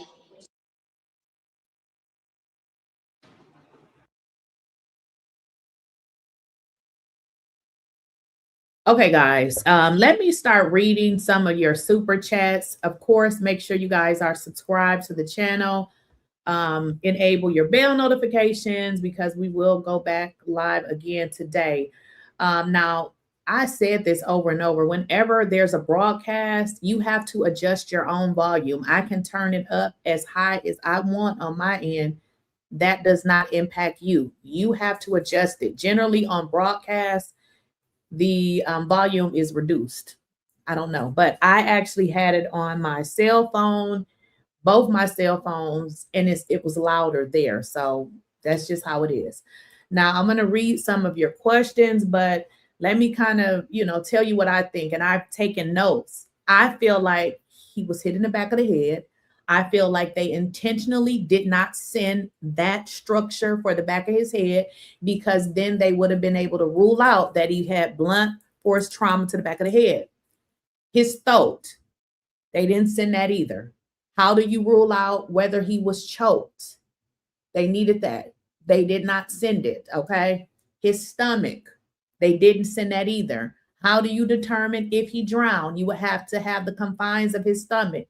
They didn't send that. So it seems like based on the stuff that they didn't send, we know what happened to him. We know he didn't drown, and it feels like he was hit in the back of the head and or possibly strangled. That's what I got. I don't know what you guys got, but let me read some of these super chats and then we can get back into it. Lisa and Nat, thank you for the 200 gems. Sandra Ellison, thank you for the 440 gems. Katrina Smart, 3278, thank you for the 10 gems. I think I read that one earlier. Yeah, I read that one, so I'm not going to read that one. But I'm going to thank you for your membership, Claudia Ashbury. And actually, wait a minute. I think I got some of these mixed in here. Okay. Big Wheel 338834. Thank you for the 10 gems. We got Phyllis Brown 6916. Thank you for the super chat of $2. K Michelle, thank you for the 10 gems. We have Picture Man 63. Thank you for the 30 gems. Uncle Alert, Meb 777. Thank you for the 440 gems. And Jesse 89433. This is medical negligence. From the first pathologist, I'm disgusted as a fellow physician. And I feel like I'm not a doctor or anything, but I do have common sense. How conveniently the things that they did not send along with his body were the things that he couldn't rule out. So just so you guys know, the reason that it is ruled undetermined is because he did not have the body parts to go along with the things to be able to make an absolute conclusion as to what happened. And I feel like they took out those things strategically and for a reason. The only way he would be able to, review those things, the throat, the back of the head, the stomach, is they would have to send that along. Now, one of the things that, was stated in this press conference was his body was decomposed. And the thing that I learned with that is that his body was decomposed so bad is that he could not even tell if he had any physical scarring. Yeah, that's turn it up. I mean, thank you for the 800 gems, but I'm not at your house, so you got to kind of adjust your own volume. I kind of talked about that. J Love 4720, thank you for the 30 gems. Nicole Johnson 4491, thank you for the 10 gems. Lisa, thank you for the $9.99. You are my favorite creative content creator. No one can hold a candle to you. I wish you nothing but the best and never change. Love you, sis. I really appreciate that. Thank you so much. Claudia Ashbury, thank you for becoming a member. Now, for the people that become a member, what you guys will start to see is members only content. Like we just did our first live the other day. Welcome. John Bono, is it Bono? Thank you for the $5 for coffee. Well, how about tea? Because, I don't drink coffee as much anymore. Today, because it was a little bit earlier than I normally start, I was going to get coffee, but I got to be in the mood for it. But I will use that $5. I appreciate it. Thank you for the 30 gems. Is it I don't know what that say. Thank you for the 30 gems. Y'all be coming up with these names. 4128. Thank you for the 30 gems. Deborah Person 2663. Thank you for the 200 gems. Mr. Hot Rod Jr. Thank you for the 440. I think I probably read that one already. Ira Gordon Ivy. She's talking about that crazy guy online, Officer Tatum. Tatum did the same thing when Charlie Kirk got slumped, and Kirk was supposed to be his friend. Okay, so maybe he's just a race baiter, whatever. Some people use, I shouldn't say, well, he does act like a race baiter, but some people get views on rage bait. So anything that's rageful that'll get people to tune in. I don't like that kind of content. Designs Decor 63, thank you for the 200 gems. Keisha Jones, hi Keisha, thank you for the 30 gems. Melissa Merchant, thank you for the 10 gems. Valerie Julius, 2 gems, thank you. Nikki that one, thank you for the 30 gems. Kimmy, thank you for the 10 gems. Miss T 0382, thank you for the 350 gems. And then we got Pretty Rasta, thank you for the 2 gems. And Identify, thank you for the 200 gems. And then we have Diva 19, thank you for the 10 gems. Okay. And then we got, I think I've read the other ones. Yeah, I've read the other ones. All right. So what do y'all think as it relates? I mean, I pretty much gave my take on this. Carmel Shell, thank you for the $2. Lakeysha, I think they didn't send the lungs either. Okay.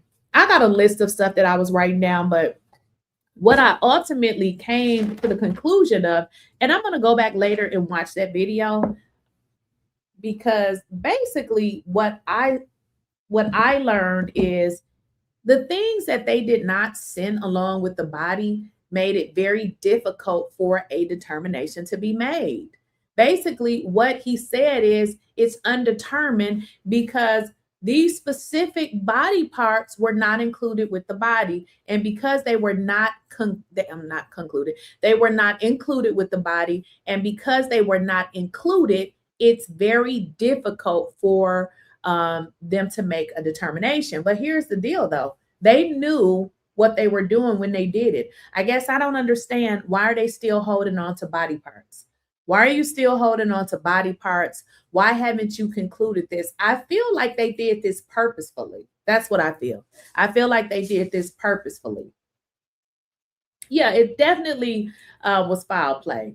While they think that not sending this information gives them the opportunity to paint this narrative that he was drowned. Well, if he was drowned, then why haven't you wrapped up your autopsy, and why haven't you said that that is the manner in which he died?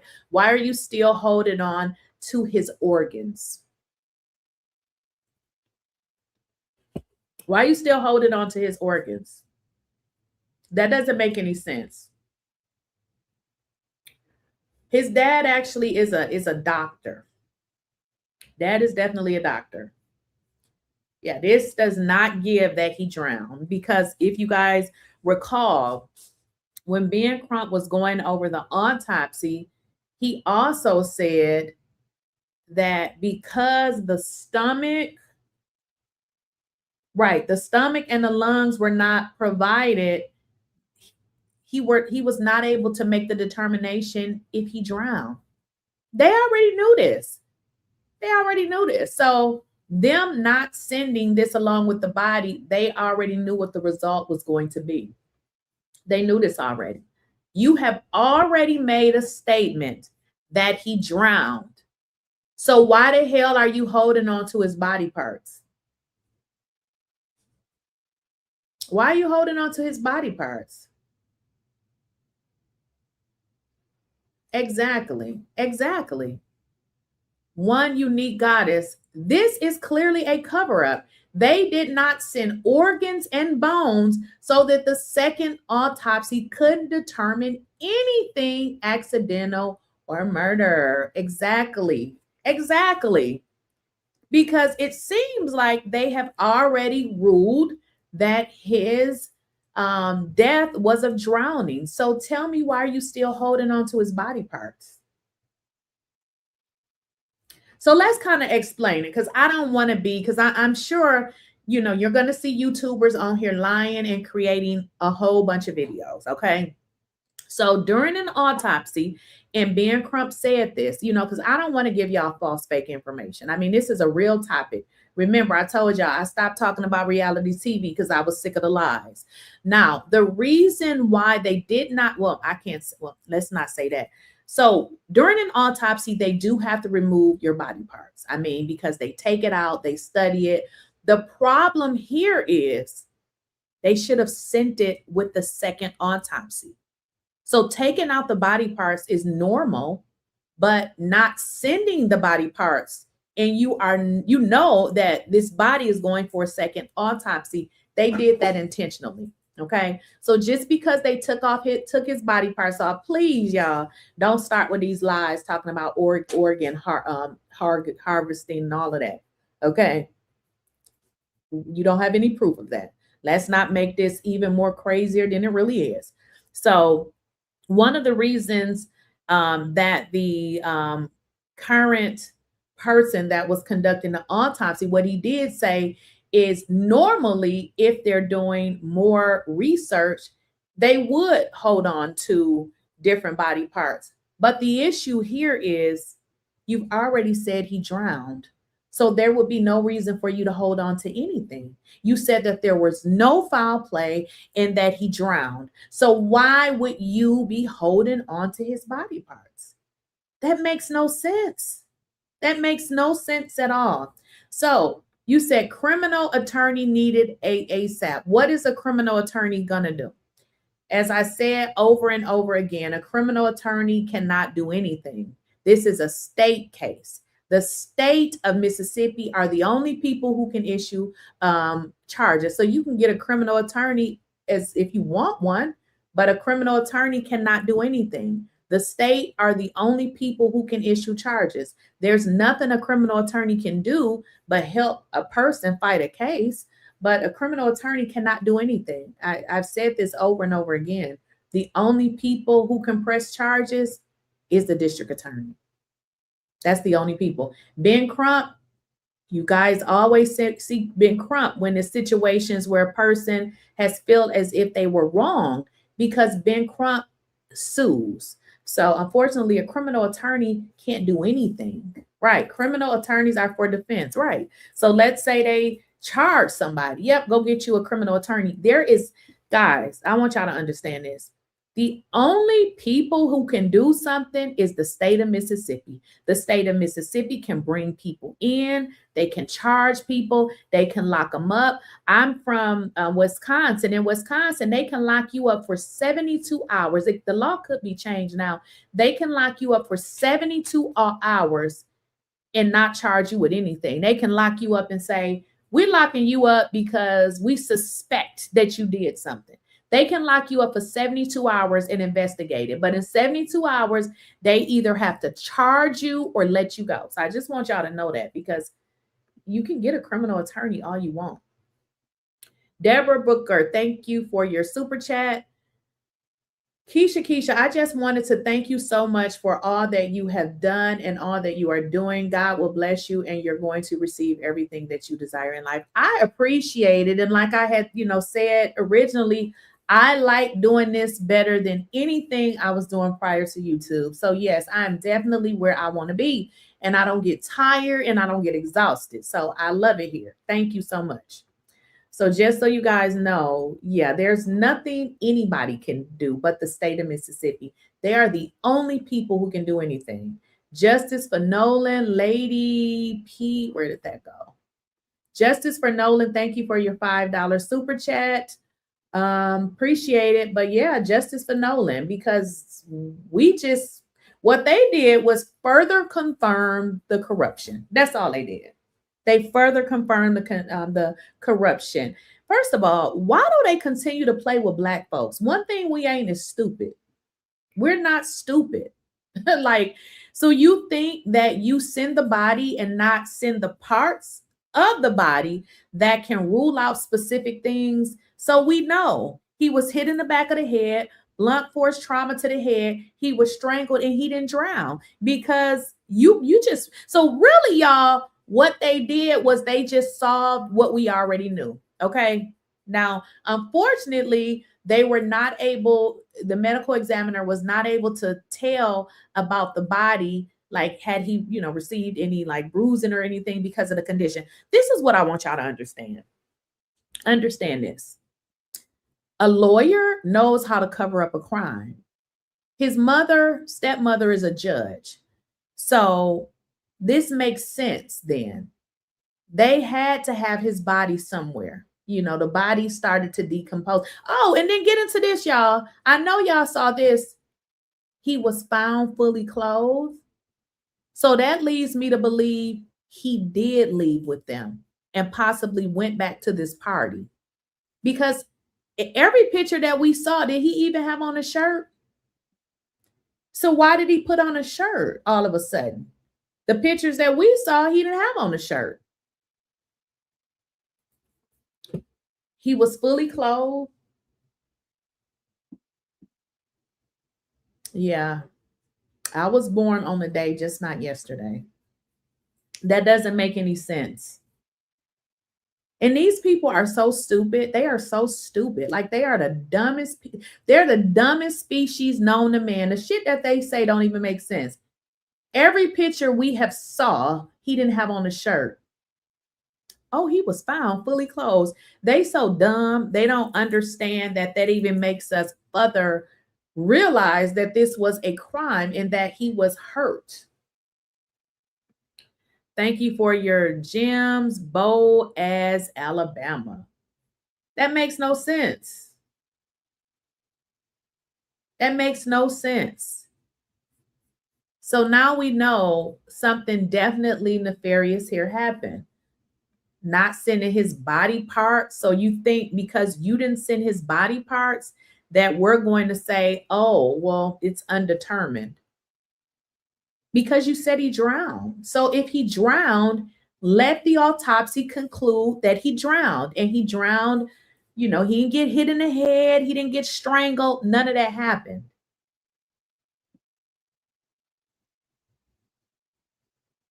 He had on a shirt. I mean, I don't think it makes sense to assault somebody and put their shirt on. So it leads me to believe then that his body was returned back to that location as I had originally thought. I don't know anything about the body being decomposed. I can do some research, but if you guys think about it, they claim that on that particular island that they walk through multiple times. Well, they didn't say multiple times, but that they come through in the evening time to make sure nobody is stranded or, you know, nobody stayed on the island. So that is why I believe that his body was placed back on the island. I believe that his body was placed back on the island. They put him on a shirt so when he's found, you wouldn't see the bruises. Oh, that's a good one. That's a good one. Because why did he have a shirt on? I believe now, judging from how he passed away, I think it probably was multiple people, because you hit him in the back of the head, which is a bully move, because if a person is walking away, you run up to him and hit him in the back of the head. Maybe he turned around and somehow he was choked. Again, they didn't provide those body parts, which clearly indicates that something nefarious definitely happened. That's what it seems like to me. You know, the interesting part about all of this is we have not heard a peep. And when I say a peep, that's exactly what I mean. We have not heard a freaking peep. The very people that he was with when he went to Horn Island.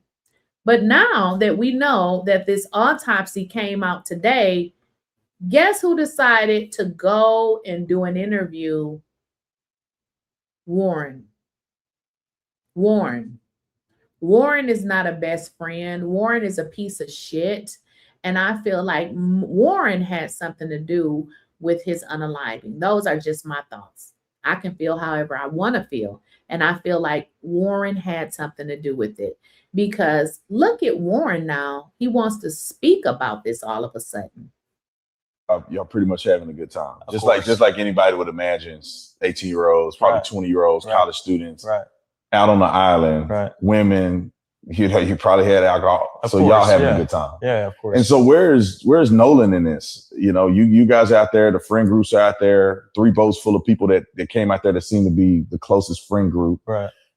Where's Nolan in this in comparison to where you and others are at? Well, you know, I had a couple conversations with Nolan that day, and I talked to him and a couple of my other buddies. They in a group. I was not focused on anyone solely, like looking and pointing anyone out, because there's so many people out there. I mean, I was talking to my friends that I haven't seen in a while from high school. I was talking from people I knew from college. I was talking to, you know, everybody my age, and even people older than us were, you know, over there. Like, I mean, it was just a regular thing. You know, we're all used to this. We've been out to the islands before. My buddies don't just go out to the island on 4th of July, but they go out, you know, every weekend. Like, I fish the islands. I don't just, you know, fish. Y'all pretty much having a good time. Just like anybody would imagine, 18-year-olds, probably 20-year-olds, college students out on the island, women, you probably had alcohol. So y'all having a good time. Yeah, of course. And so where's Nolan in this? You know, you guys out there, the friend groups out there, 3 boats full of people that came out there that seem to be the closest friend group. Right.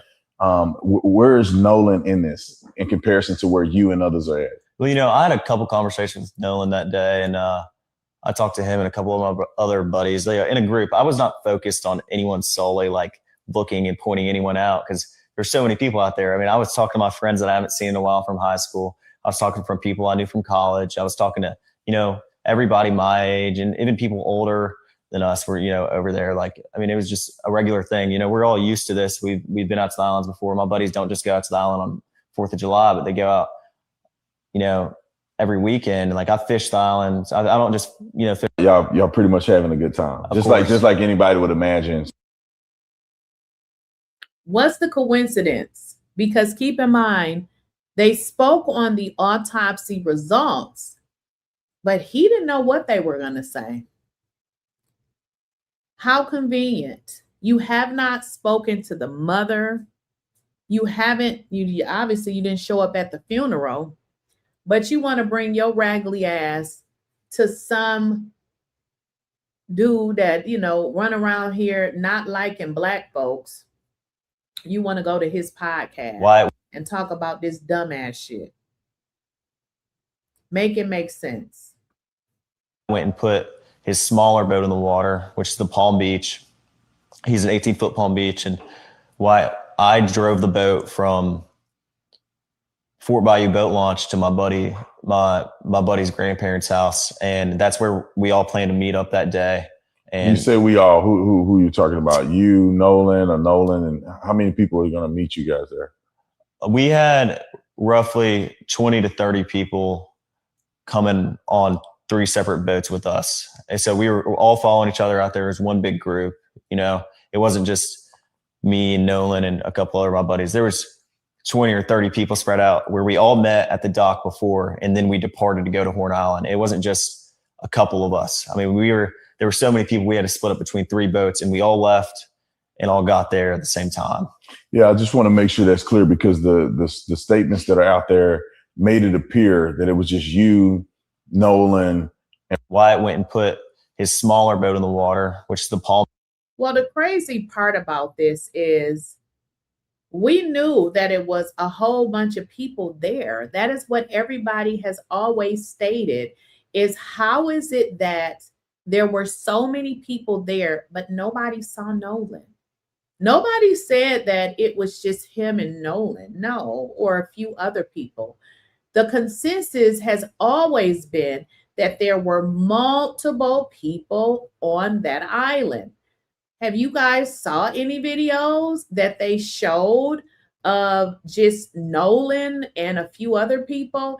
If you look at, you know, those videos, you see multiple people out there. You see a slew of boats.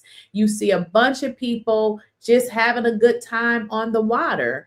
And again, what people have always stated is, how is it that nobody saw Nolan?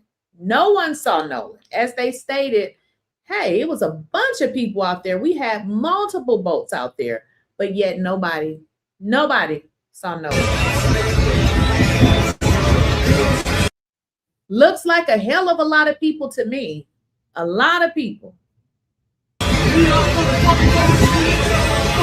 I mean, it's too many to even count.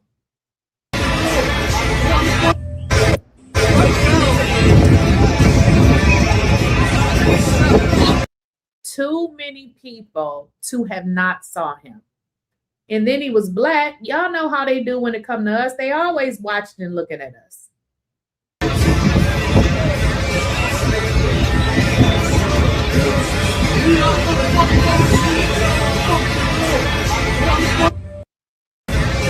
Well, I'm going to go back and watch that video because I believe I heard Ben Crump say that there's something with the GPS.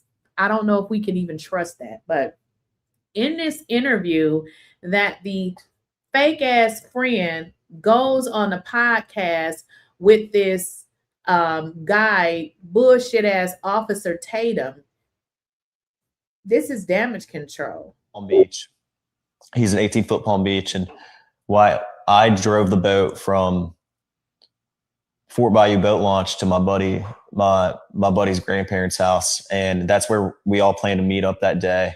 And you say we all, who you talking about? You, Nolan, and how many people are going to meet you guys there? We had roughly 20 to 30 people coming on 3 separate boats with us. And so we were all following each other out there as one big group. You know, it wasn't just me and Nolan and a couple other of my buddies. There was 20 or 30 people spread out where we all met at the dock before, and then we departed to go to Horn Island. It wasn't just a couple of us. I mean, there were so many people, we had to split up between 3 boats, and we all left. There's so many people that we had to split it up between 3 boats. Yeah, we know. We saw all those people, but nobody seemed to have saw Nolan. Okay. Where's the information on those 3 boats? Police, do your job. And all got there at the same time. Yeah, I just want to make sure that's clear because the statements that are out there made it appear that it was just you, Nolan, and Wyatt went and put. What are you guys saying in the chat? What are y'all saying here in the chat? Right. He looks very old. He definitely looks old. I want to know what you guys think. What are your thoughts? Okay. If you are a member, you can actually come up first. All my members, if you want to come up, you can be first.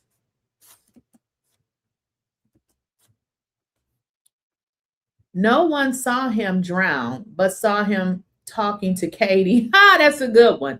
That's a good one. Nobody saw him drown, but they saw him talking to Katie. I didn't even think about that.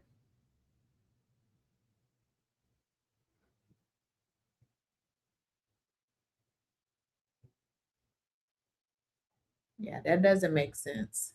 But if you guys would like to come up, I have put the link in the chat. I want to know what are you thinking? What are your thoughts?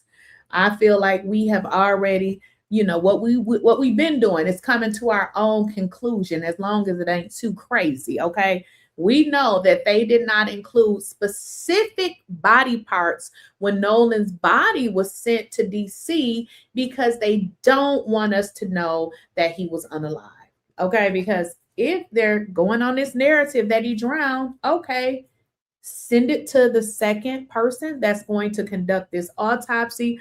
But the fact that you conveniently kept his body parts lets us know that it definitely was some foul play involved, okay? Definitely was some foul play. Somebody said Katie is not real. We don't know. I mean, listen. I don't believe shit they say. I don't believe nothing they say unless they have some sort of proof. Now, if you guys are putting stuff in the chat and you want me to read it, go ahead and super chat it, because I just read random comments. Warren needs a search warrant immediately. Well, the thing about it is, we're on the 22nd, okay? His body was, well, his mother reported him missing at 11 o'clock at night. He was found 2 days later. No search warrants, no taking their phones, none of that was done. And we're damn near finna be in the month of August. This is messed up. And I'm gonna say this, and I don't give a damn who like it and who don't. These people are not gonna stop doing this shit until we go an eye for an eye. Okay. I'm sick of praying. I'm not saying I'm sick of praying.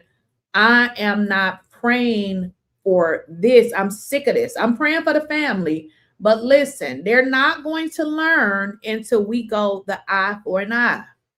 Okay? I'm just saying. We're dealing with some very evil, hatred type folks. All of this wanting to be treated right, they don't care. They don't care. They're not going to accept, or they're not going to understand anything until theirs is gone. It is what it is. How do you sit in the face of a grieving mother and sit there and lie and tell her son drowned, don't give her any information, but expect that she's supposed to believe anything you say without any proof? They're not going to respect us until we give them exactly what they put out. Okay? Okay, so Nolan ended up in water. Somebody else gonna end up in it. I'm just saying, it is what it is. That's the only thing that they respect. There's no respect here. Katie did nothing suspicious. How the hell is she a suspect when she simply talked to a boy and took her ass home when her family picked her up? So I feel like Katie was typically what guilty people do. They want you to stop looking at them, so they'll try to throw it over to somebody else. Well, the interesting part, and this is why I say, listen, I don't believe shit they say about Katie, because you were the friends, you kept the phone, didn't tell the mother you had the phone, haven't talked to the mother, went and got an attorney. Don't tell me anything about Katie until we can clear up all these things that you did. Because Katie talking to him will be the same as him talking to anybody. In fact, you know, Katie, I believe she probably is a real person, because she in fact said that, no, he did not come with me. It was more like a high and by situation. And he said, I'm about to get back on the boat with my friends. Now, this is what Katie said. So perhaps she is a real person.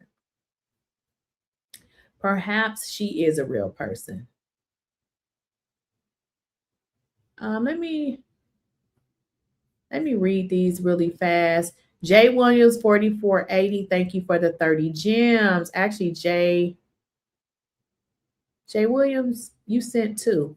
Okay, Jay Williams, thank you for the 440 gems. And I read that.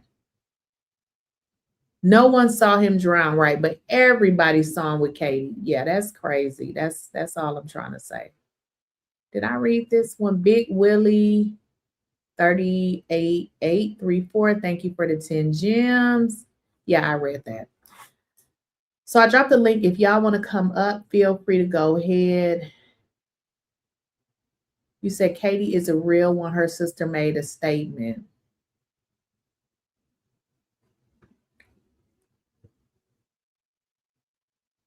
Somebody said I chose to be.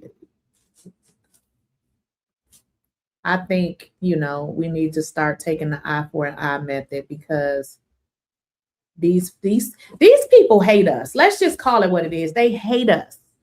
Like, this is crazy. I mean, I don't even have the words for it. You unalive somebody's son, then you take his body parts, you help cover up the whole situation, the entire government.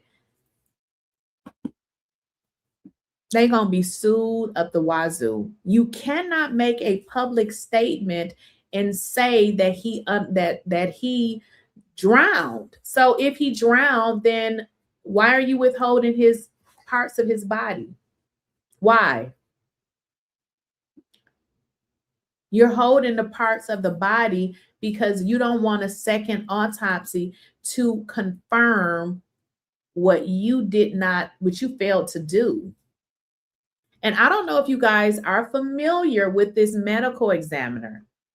Let me give y'all an update on her. She got a shady record. Give me a second. This lady has a shady record. All right, give me a second.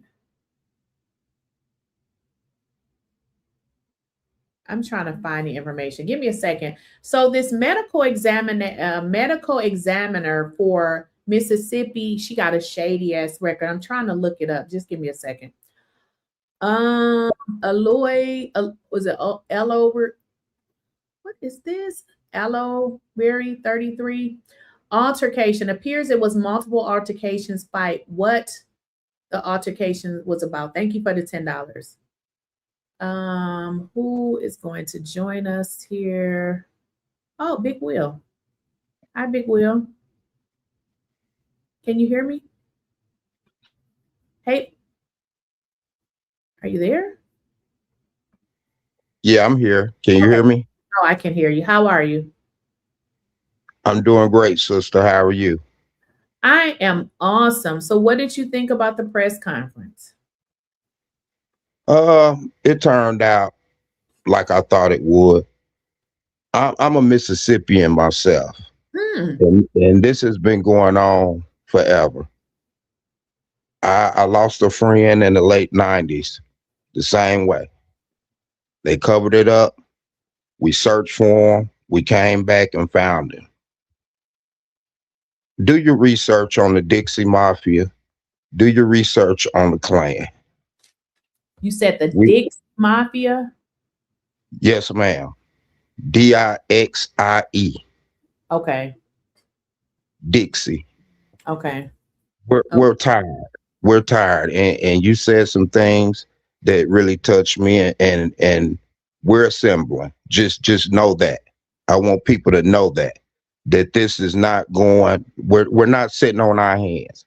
As the elder men of this state, we're not sitting on our hands. We're assembling in silence. And that's what you got to do. That's we cannot tell what we're gonna do. Nope, we can't tell what we're gonna do. But we're tired of seeing our children end up dead. Stop allowing them around these devils. We teach our children to stay out the hood. We teach them to speak properly. We teach them all these things, but we also got to teach them stay away from white folks on water. Stay away from them in mountains. Stay away from them in desolate areas. Right. Right. Now, don't get me wrong. All of them not bad. I'm not saying all of them are bad. Right. But I haven't, in this day, and I'm 47 years old, I haven't yet met one that was good. Right. Right. Right. I agree. And you know what? It's very important that we teach our children that white ain't right. Like, why do we give our children the illusion that they think that white people is some kind of damn savior? I don't teach mine that. I don't teach them that. I don't teach them that. That's right. All praise to Yahweh Shah. We got to learn our history, sister. That's what's wrong. We prayed to a fake Jesus forever and got brainwashed, right? So now that we got the real Bible, and then you go to Revelations and found out he was black on good times, and everybody took the white Jesus off their wall and put the black Jesus on the wall. I'm just gonna keep it 100. This is our land. We were invaded from the East Coast, from the South, and from the West. In 1775, we lost America. We failed. 1776 is when they took America, and then you celebrate July 4th. Stop celebrating these pagan holidays. We the one taught them how to take a bath correctly. We the one that taught them how to walk straight and not walk on all fours like a dog. Right. The Moors ran this land, but we couldn't fight them off. That's why the South is called the French Quarters. When you go to New Orleans, where you think the French Quarters come from? They were invaded by the French. When you go to the East Coast, the Boston, who were they invaded by? The West, who were they invaded by? We've been fighting. We fought them for over 250 years. And then we fell in 1775 because we had nothing left to fight. They fooled us. They tricked us. We started trading with them, helping them because we righteous people. And then they came back and invaded us. So we got to learn our history, sister. I appreciate your content and I appreciate your time, but we have got to wake up as a people. We got to assemble. We got to stop being jealous of one another, and we got to start loving each other and staying righteous to one another and loving and learning our history and teaching our children. And this is not going away. This is going to continue. It's all about what are we going to do? What are we going to do? That part. Thank you so much, Big Will. I appreciate you. Thank you. Bye-bye.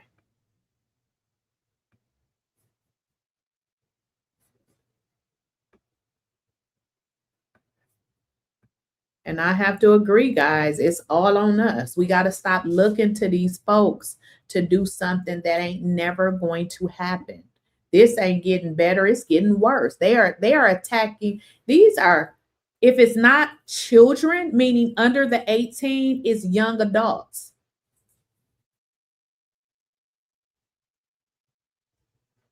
Assemble in silence. We got to do something. Definitely got to take matters into our own hands. Hello, Jacoby. How are you? I'm good, but yourself. Good morning. So, I'm good. Thank you for joining. thank you. I want to add on to what the brother was saying. I'm 44. I'll be 45 next month. We used to have this type of talk when I was a kid, and I live in Portland, Oregon, so that tells you enough there already.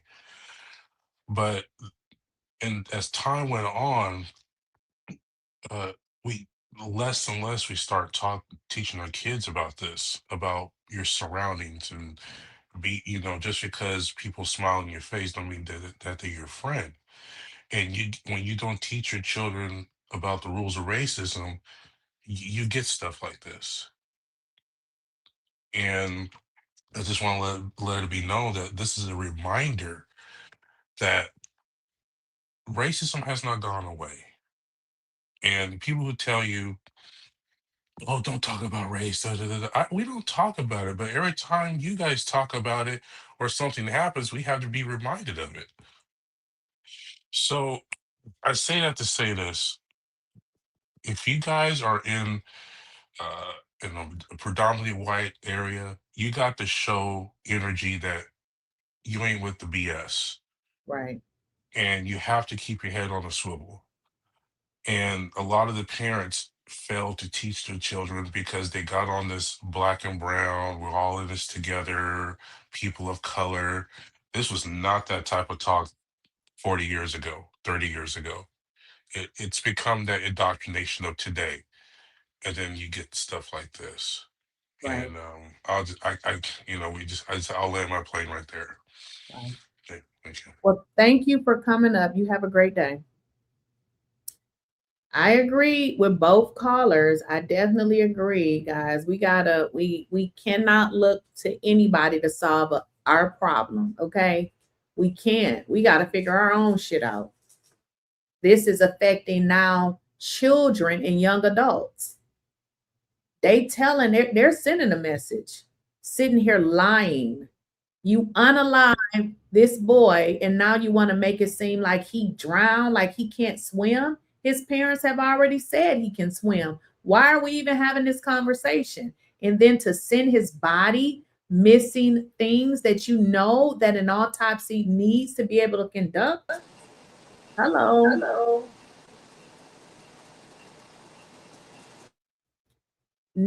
Is it Nisi? You got to turn your volume down. It's echoing.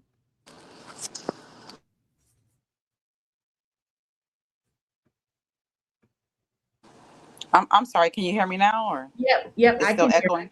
It's still echoing. No, I can hear you now. How are you? I'm well. How are you today? I'm good.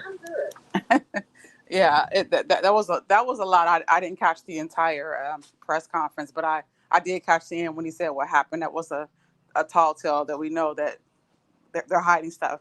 But I just wanted to piggyback on what the gentleman caller who just had called had said. I just implore all people who look like me and you to go back and read their Bible. Start at the beginning of the book and read to the end so that you know that we are the people of the book. It tells us in Deuteronomy 28, after verse 15, it tells us about the curses for being disobedient to our Father Yahweh. It tells us what will happen to us if for us being disobedient, that we will be expelled from the land, that we will be carried out as bond women and bond men, and we will go to a land of our enemies. So yes, they do hate us. It tells us that. So we were sent here as a punishment. This is our land of captivity. I'm sorry, they're mowing the lawn. Yes, there were people here before our people was here because the northern kingdom got carried out before the southern kingdom. But you have to understand that when they crucified our Savior, Yahweh Shai, Hamashiach, that they actually hung him on a tree. It says that in Acts 5:30. That's why we are hung on trees. Our people said, we don't want him as our king. We want Caesar. And he said, do unto him. Yahweh Shai said, forgive them, Father, they know not what they do. So that's why we are hung on trees. That's why all this stuff is happening to us, because we are under a covenant with the Most High Yah. The curses of the law have followed us wherever we have went. We have served our time from 1619 to 2019, right? That was a 400-year period. Go read Genesis 15. It's in there. Also, now we're in 2026. That's 7 years. This is the year of it's complete. The time of the Gentiles is over. We are Yasharel. Our captivity is coming to the end. There will be a second Exodus, like the first one. There will be a second one. That's why I implore you guys to go read your Bible. He is calling us to repentance. That's why so much is happening right now. He's trying to open up our eyes. No, nothing is going to save us. Not a vote, not no one. It tells us no one will redeem you, meaning no one will come to save you, but when he sends his son back. We need to get right. We need to repent for our forefathers' sins in our own and come back to the Most High Yah. That's the only way. And he is going to redeem us. It says that in the word. That's all. I'm done. I'm sorry. I was long-winded, but I want the people who look like me and you to know to go get their Bible. And yes, others that accept the true Father and the Son, they will be saved too, just like in the first Exodus. So it's not just us, but he's coming for us. And the ones who cling to us and accept the truth, they will be saved as well. Have a blessed day. Keep doing all the work you do. Thank you. All right, guys. If you want to come up, I want to hear what you got to say. As it relates to this case. Again, I don't believe shit they say. I don't believe nothing. And this further confirms everything that I thought. To remove his body parts. Well, it's natural to remove his body parts, but as they stated, generally they would send the body. They would send the body parts along in the cavity in the body, which they didn't send it. How do you perform an autopsy with y'all not sending the stuff? Again, I feel like the body parts that they did not send, they didn't send it for a reason. I feel like he was strangled. I feel like he was hit in the back of the head. And I feel like he did not drown. If y'all recall, during the press conference, they said those items were absent and missing from the body. Therefore, they could not make an actual conclusion of death. And what happened? Everything is undetermined. He had a lot of body, his body was decomposed, okay? It was decomposed so badly that the medical examiner was not able to even make out bruising, on his skin and things like that. I think that was done intentional. I think that was done intentional. How in the hell did the body decompose so bad like that? In 2 days? Yeah, something don't add up. Something don't add up.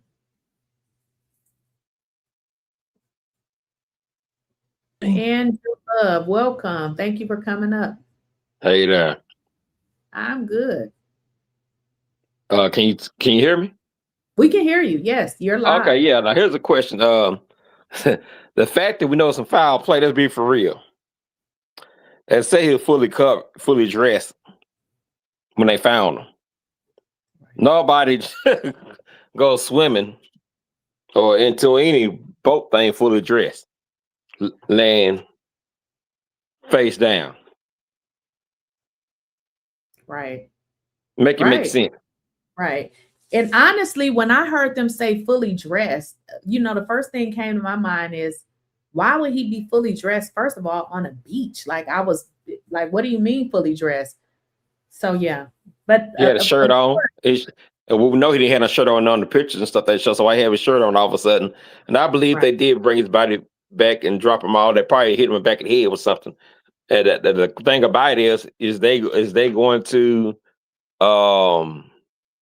give our autopsy report on what they find. But then again, like I said, we can't trust that lady. We have to, that should be a demand to see pictures and results of what they show. You probably can't trust that. So I think they kept it to hide evidence. Right. You know what? This is what I think. We have been correct all up and through this point. I feel like the things that were missing were the things that could definitely tell what happened to him. His throat. His stomach mainly. He might have been poisoned. His lungs, his stomach were missing. They said that was important to determine, did he drown in the water or was he already dead? They didn't even have that information. He stated that the back of the head, there were bruising, and didn't understand why the back of the head was red. So that gave me the indication that he could have been hit in the back of the head. If you recall, they said his throat, neck fractured, all of that was gone. So you need to make a determination if he was strangled. So why are these things missing? I feel like it was missing because that is what really happened to him. Because they said he drowned. So why did you not send his throat and things like that? What would be the reason to not send that? They can lie and say they're doing further investigation, like the man said they can go off of that. And yeah. So here's the deal: they can lie and say it, but they have already stated that he drowned. So there would be no need for you to keep any of these things, except you're trying to hide what really happened to him. Right. Yes, exactly. They removed like the mama to hide. Yeah, let's come up the get-go. When the police said what it happened before they even autopsy came, or when they even did autopsy, there was already a cover-up. And they're gonna keep it. I don't know if they're gonna reveal it, but they eventually have to reveal it. The man requested usually the autopsy got to come out sooner or later, but then again, we don't know because you got to remember the Metcalf autopsy never been revealed. They sealed it. Remember, they never showed that autopsy. Right. And I don't see how you can get away with not showing autopsy over a period of time or seal it at them and did over deceased over a year. Sometimes adding up, and I don't understand how the law system works. And I don't understand why the lawsuits ain't came out. I don't even understand since it can't be ruled out why they still have not did an investigation. Right. So I have no idea what's going on and how can you make these people do the investigation? Cause I heard it might go to Fed level, which Carlos Morris said it probably go to Fed level, but we don't know how that's gonna work. But he said it's better hope to go to Fed level because he know Mississippi don't have all the evidence and won't show anything. Right. And that's just Carlos Morris says, so I believe it. Right. Yeah. So with the Carmelo Anthony case, in order for them to get things released, they actually think it's going through the attorney general is one thing that they're doing. And then if they don't get, the things that they want, they can do a lawsuit. But you have you're talking about Carmelo Anthony, somebody in jail for 35 years, and you guys still have not released the information. Yeah, that don't make sense. Right, and then the Ashley Cole lady, she ain't no victim. She should have shut her mouth up. She made it look bad when she decided to speak up on her son's behalf, which looked suspicious. And now you're telling me you fear for your life. Well, you should have shut up because it wasn't even your business to insert your business into your stepson's business. Put that statement out. Now she one of our people. She claimed that she's people after her. Ain't nobody after her. She just saying as a cop out probably for protection or something. But somebody looking for you, they'll find you. Right. Right. She was trying to play. She was trying to play victim all of a sudden. We know how that goes. Yeah, that's what they do. So I don't. Yeah, I don't understand. I'll be real with you. I don't know how patient people gonna be with this effery that's going on. But like people said, somebody said this was California, the streets would be torn down. They don't play. So I don't know how long and this so-called begging the justice system to do right that ain't gonna do right. I don't know how long we're gonna keep tolerating this nonsense. Cause it is nonsense. I don't hate to say it, but I'm gonna say it again. I hate to say it, but the law won't work for you. If it don't work for you, you gotta go another route. You know what I'm saying? People ain't finna play this too much. We ain't gonna be sitting here. I get tired of seeing people going outside begging and pleading the system that's not working for. I get tired of this. I mean, then who gonna hold accountability? This administration that we have, they gonna hold accountability? We don't think so. We hope they do, but under the FBI, the part how it's been ran under this administration, I don't trust it too much either.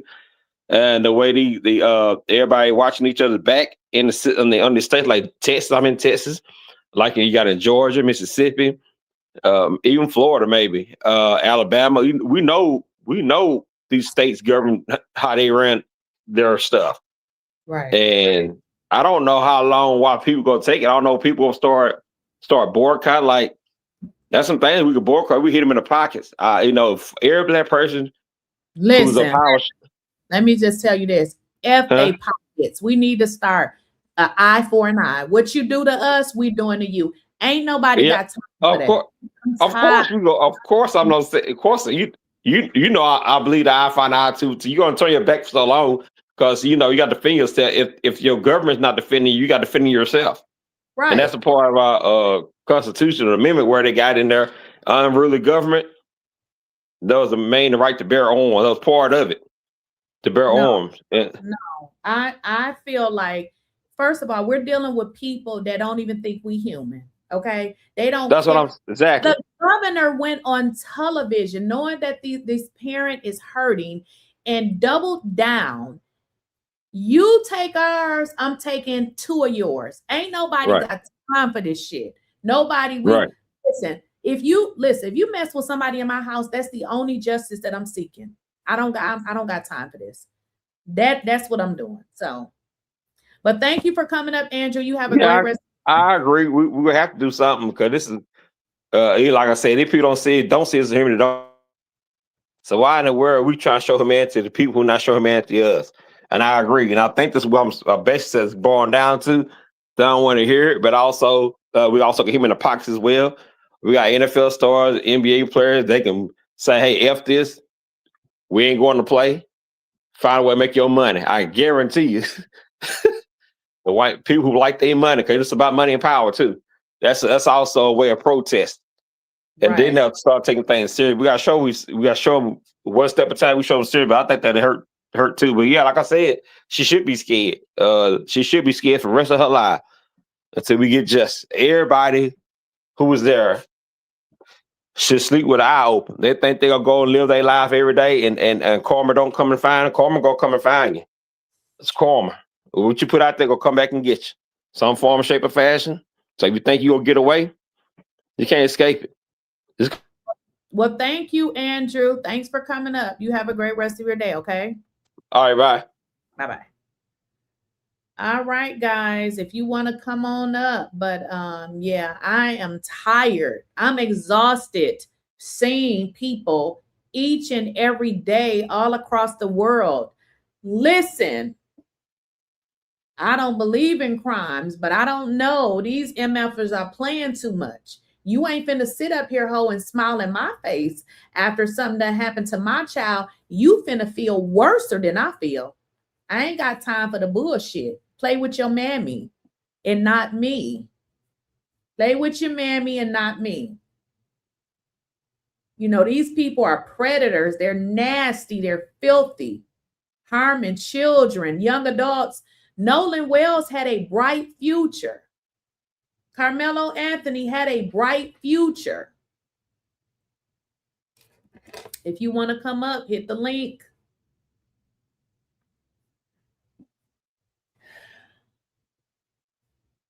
My husband and I said the same thing, an eye for an eye. Listen, why is Nolan not here no more? This is not, you know, based on what we heard, y'all, we got to use our own critical thinking skills. I feel like he had blunt trauma to the head and he was choked. They didn't provide his stomach because he did not drown. Taya, how are you? Hello, how are you? I am good.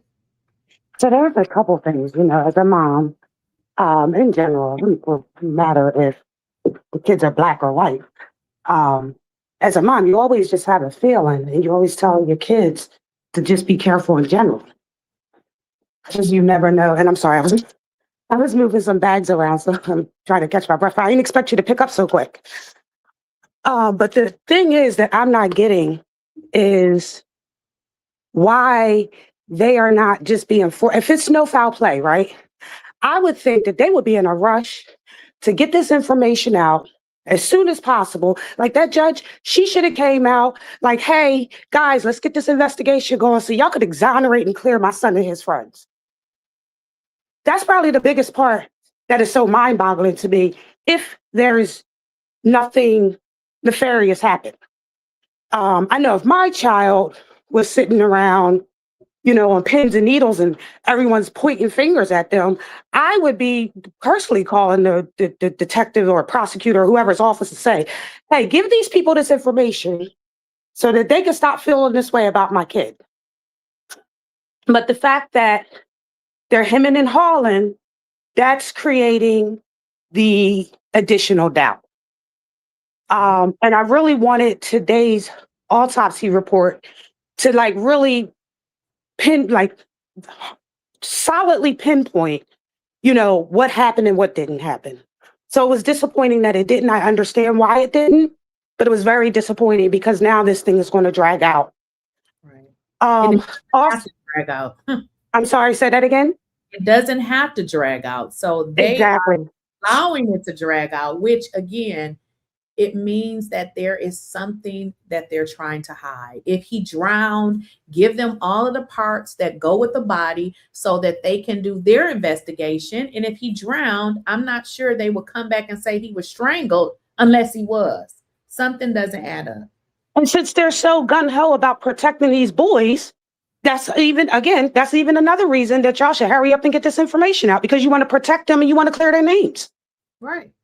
So it's just mind-boggling to me. And then the judge, I guess, you know, we can look at that later on down the line, but I'm curious as to whether or not the bar associations should be knocking on her door and investigating, because I didn't know judges can make comments about ongoing investigations.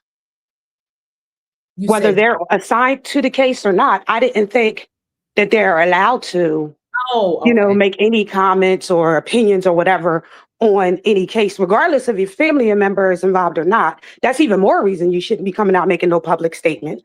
Right. So she can't. Actually, it's illegal. So she has received complaints against her. And I don't know if you're probably familiar. There's a judge, a previous judge on Facebook. His name is, I believe, Carlos Moore. Carlos Moore was banned from ever running for a judge position again in the state of Mississippi simply because he gave commentary on the Kyle Rittenhouse verdict. So hopefully she will be disciplined, but people have sent complaints again on her. Because actually there's and I forgot her name, there's a judge who oftentimes appears on Carlos King's show with different legal situations, and she always makes it clear that she cannot comment on an ongoing investigation. But what she will do is provide legal information, like as far as, hey, this is what the law is on this, or this, but she will not directly comment on a case. Right. And see, with this particular case, with the Kyle Rittenhouse verdict, this black judge, I forgot to say that, Carlos is a black judge. He was out of Mississippi and he gave his commentary on a verdict. It wasn't an ongoing case. He said because he gave his commentary on that verdict, they banned him from ever being a judge there again. That was pretty hard for commenting on a verdict. I mean, he didn't comment while the case was going on. So something should happen to her. No, and if you don't mind, respectfully, I'm also going to push back on just the one comment that you made. And that was the eye for the eye part. I totally and absolutely understand the feelings. However, semicolon, I'm a little nervous because of the other part of this that I was thinking about was, hey, is this the match to light the fire? Because I just feel like since those elections, it's been a lot of little stuff piling up to try to lure Black folks out into the street. They already put their little masked men out there calling them ICE or whatever the hell they're supposed to be. And then you seen the hoods marching through Washington on the 4th, I think on the 4th of July, right? So I just want everyone to be careful. I'm not saying we're not supposed to stand up and step up and speak out, but I caution everyone to be careful because I feel like they're trying to lure us out and create a civil war. Are you Black? Yes. Okay. Well, I tell you this, if somebody mess with anybody in my house, it's over with. And that's just how I feel. I don't have time for this. I see this every single day. These people, they don't care. They don't care about us.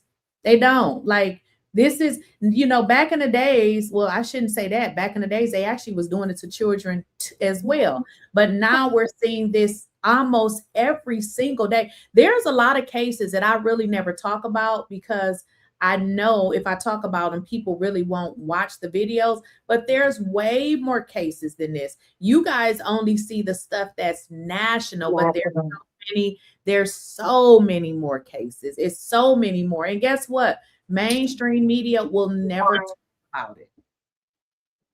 And that's why I said respectfully, because it's not like I completely disagree. I'm just cautious, nervous, You got to feel the pain. You got a mother that's burying her son. Like, what's the reward to teach your children to do the right thing when they get taken out of here by some white tea racist pretending to be a friend? Like, what's the incentive? Like, what is the incentive? I said, listen, when I was growing up, I was hell. My kids ain't nothing like that. If you mess with mine, you mess with one of mine, all of yours coming up missing. Each and every one of them, not one, all of them. And I mean exactly what I said. But I get it because I'm really, really overprotective about mine. And there's a difference being outside of it and being able to, it's a difference when you're in the heat of it. Right. Because you're right. Because if it's mine, would I have those same feelings? And these have organized, though. They have organized and came together to protect evil. It's not like it's one person, a whole system. You have a whole system against a group of people that didn't do shit. All he did was went to hang out with his friends. You didn't even have to like him. You could have said, listen, I'm going to take your ass back home. We ain't messing with you no more. Why did y'all have to unalive this boy and then lie and say he drowned? And then I also want the cell phone information. I want to know, because they gave us the tracking information of the boat that day. Well, where else did the boat go the day after? The 2 days after? Like, while y'all was looking for this young man, where was that boat? Where were these individuals? Because to me, that'll show if they was back out there to dump the body after they got done doing whatever they was doing, if there was something that they did. Not only that, but they're young. They put everything, they tell on themselves. There's probably text messages. There's some type of data that's going to give us this information, and I want them phone records. Right. Well, thank you for coming up. I have another person here. You have a great rest of your day. You too. Hi, Keisha. How are you? Hey, I came across a video. I don't know if it's real or not, but it had like a statement from the girl that had something to do with Nolan.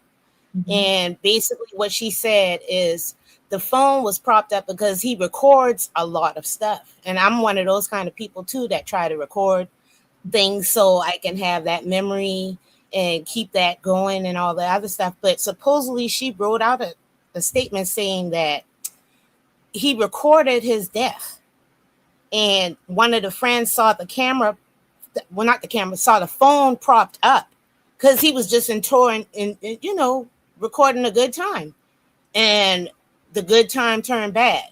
And allegedly, that is why they did what they did with that phone, because that information was on the phone. And with Crumpton, no, I don't mean to cut you off, but I believe that because did you hear what his mother say? He records everything.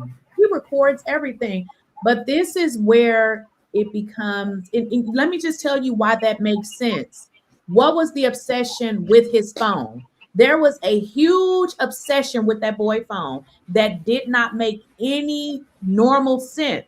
But in my mind, I kept saying, what did he do or what did they see him do that they needed to get that damn phone away from him? That was my first thought, because why? Like, why would you need the phone? He could have. Now, who is this person that you're speaking of? That is the problem. So normally, like when things come up on a video, I record it, but I was kind of like tired and I was just like, I'll just go back and I'll find it. But now for the life of me, I can't remember the content creator that I found it on. So I've been like looking through my history of stuff that I was able to like capture. And it seems like some of that is disappearing too. And I don't know, they tracking a lot of people that's following this stuff. And because they have all this technology now that the government is using, those flock things, those things, they've been recording us and all this other stuff.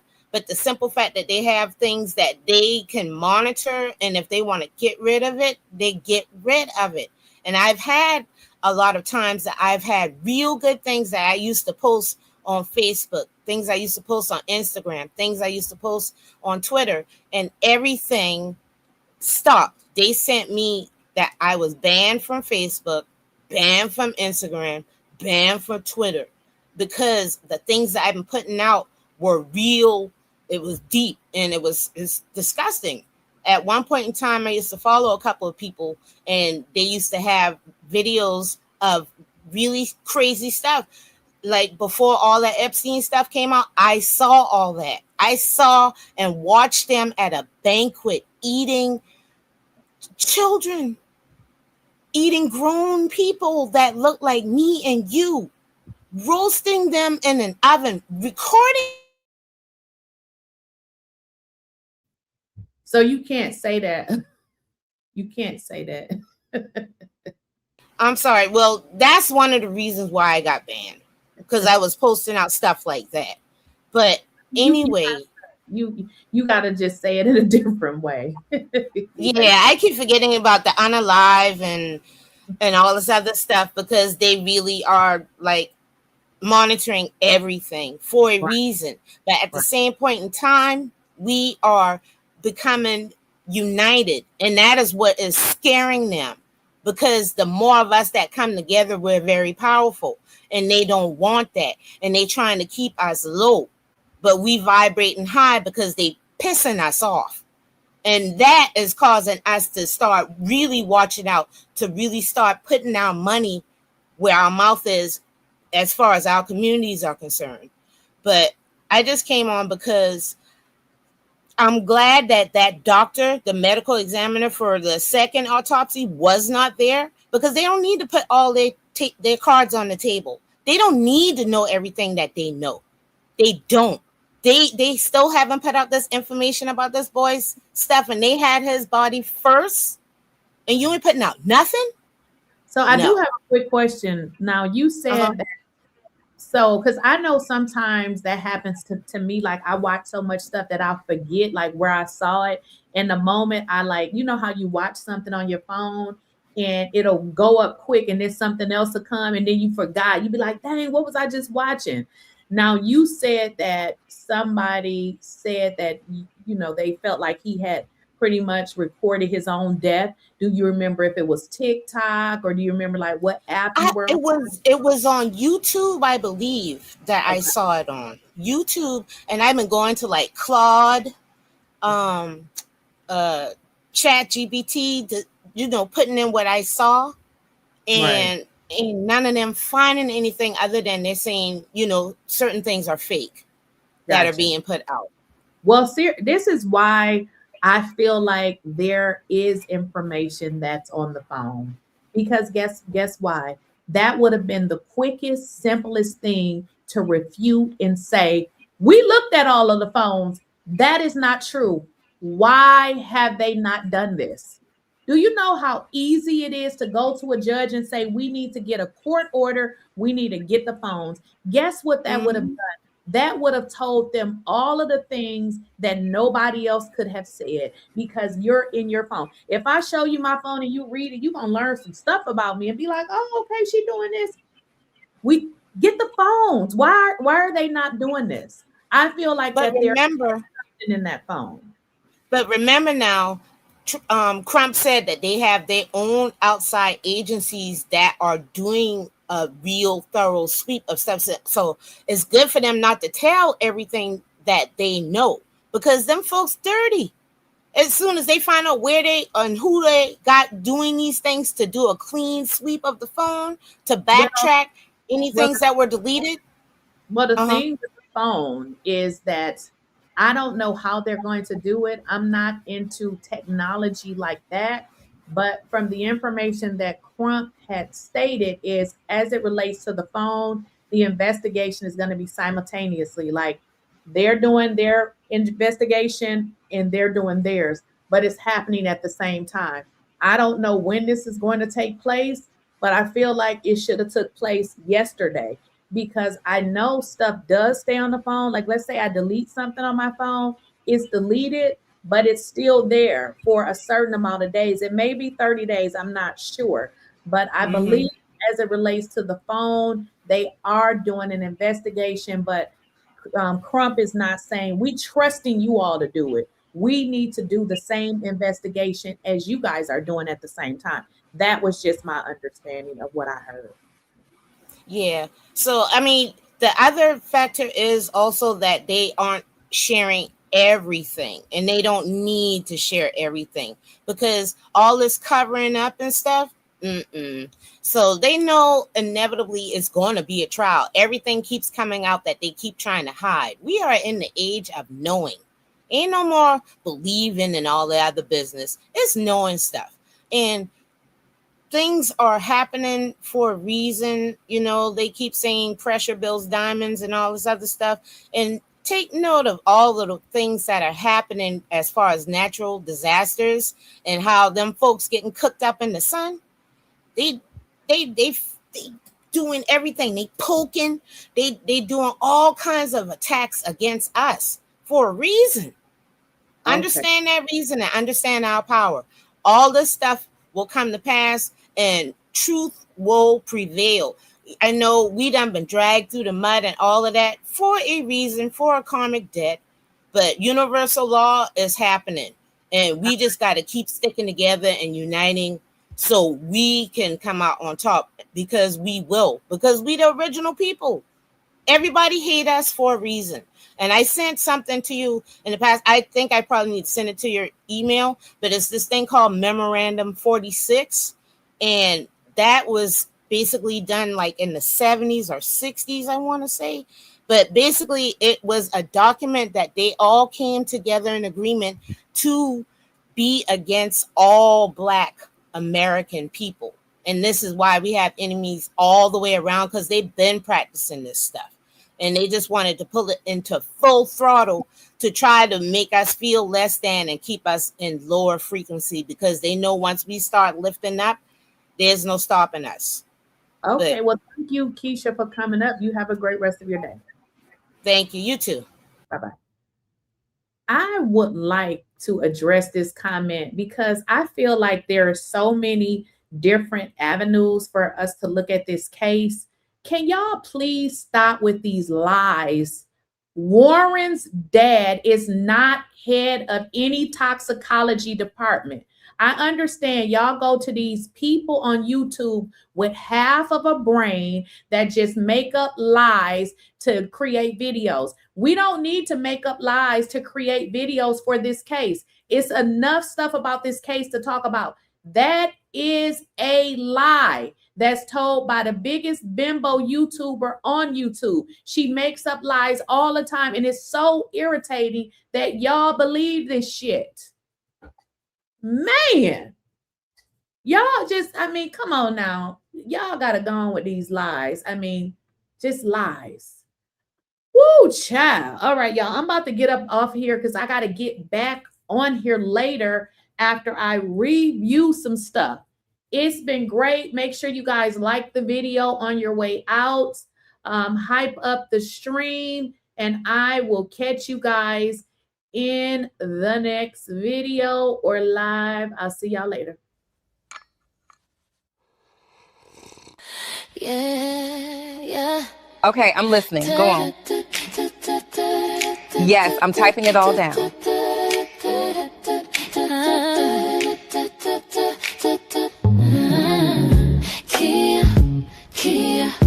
Clear, spilling tea, no fear, no fear.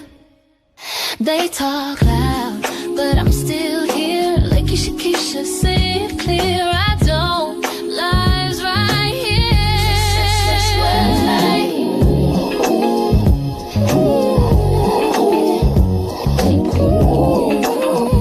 Spilling tea, no fear. I'm still here. Da da da da da da da da da da da. No.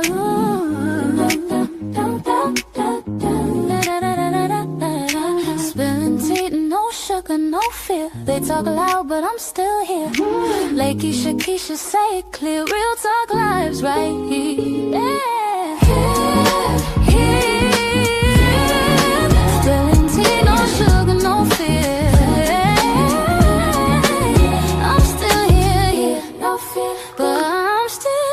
Lakeysha Keysha, say it clear. Real talk lives right here. Yeah. Make sure you subscribe to Lakeysha Keysha, my dear. Hey.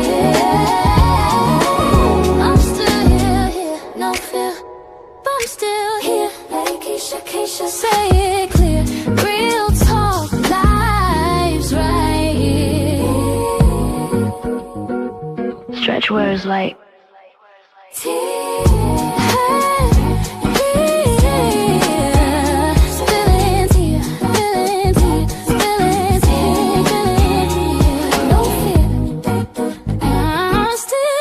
Spilling tea, no sugar, no fear. Make sure you subscribe to the Lakeysha Keysha channel.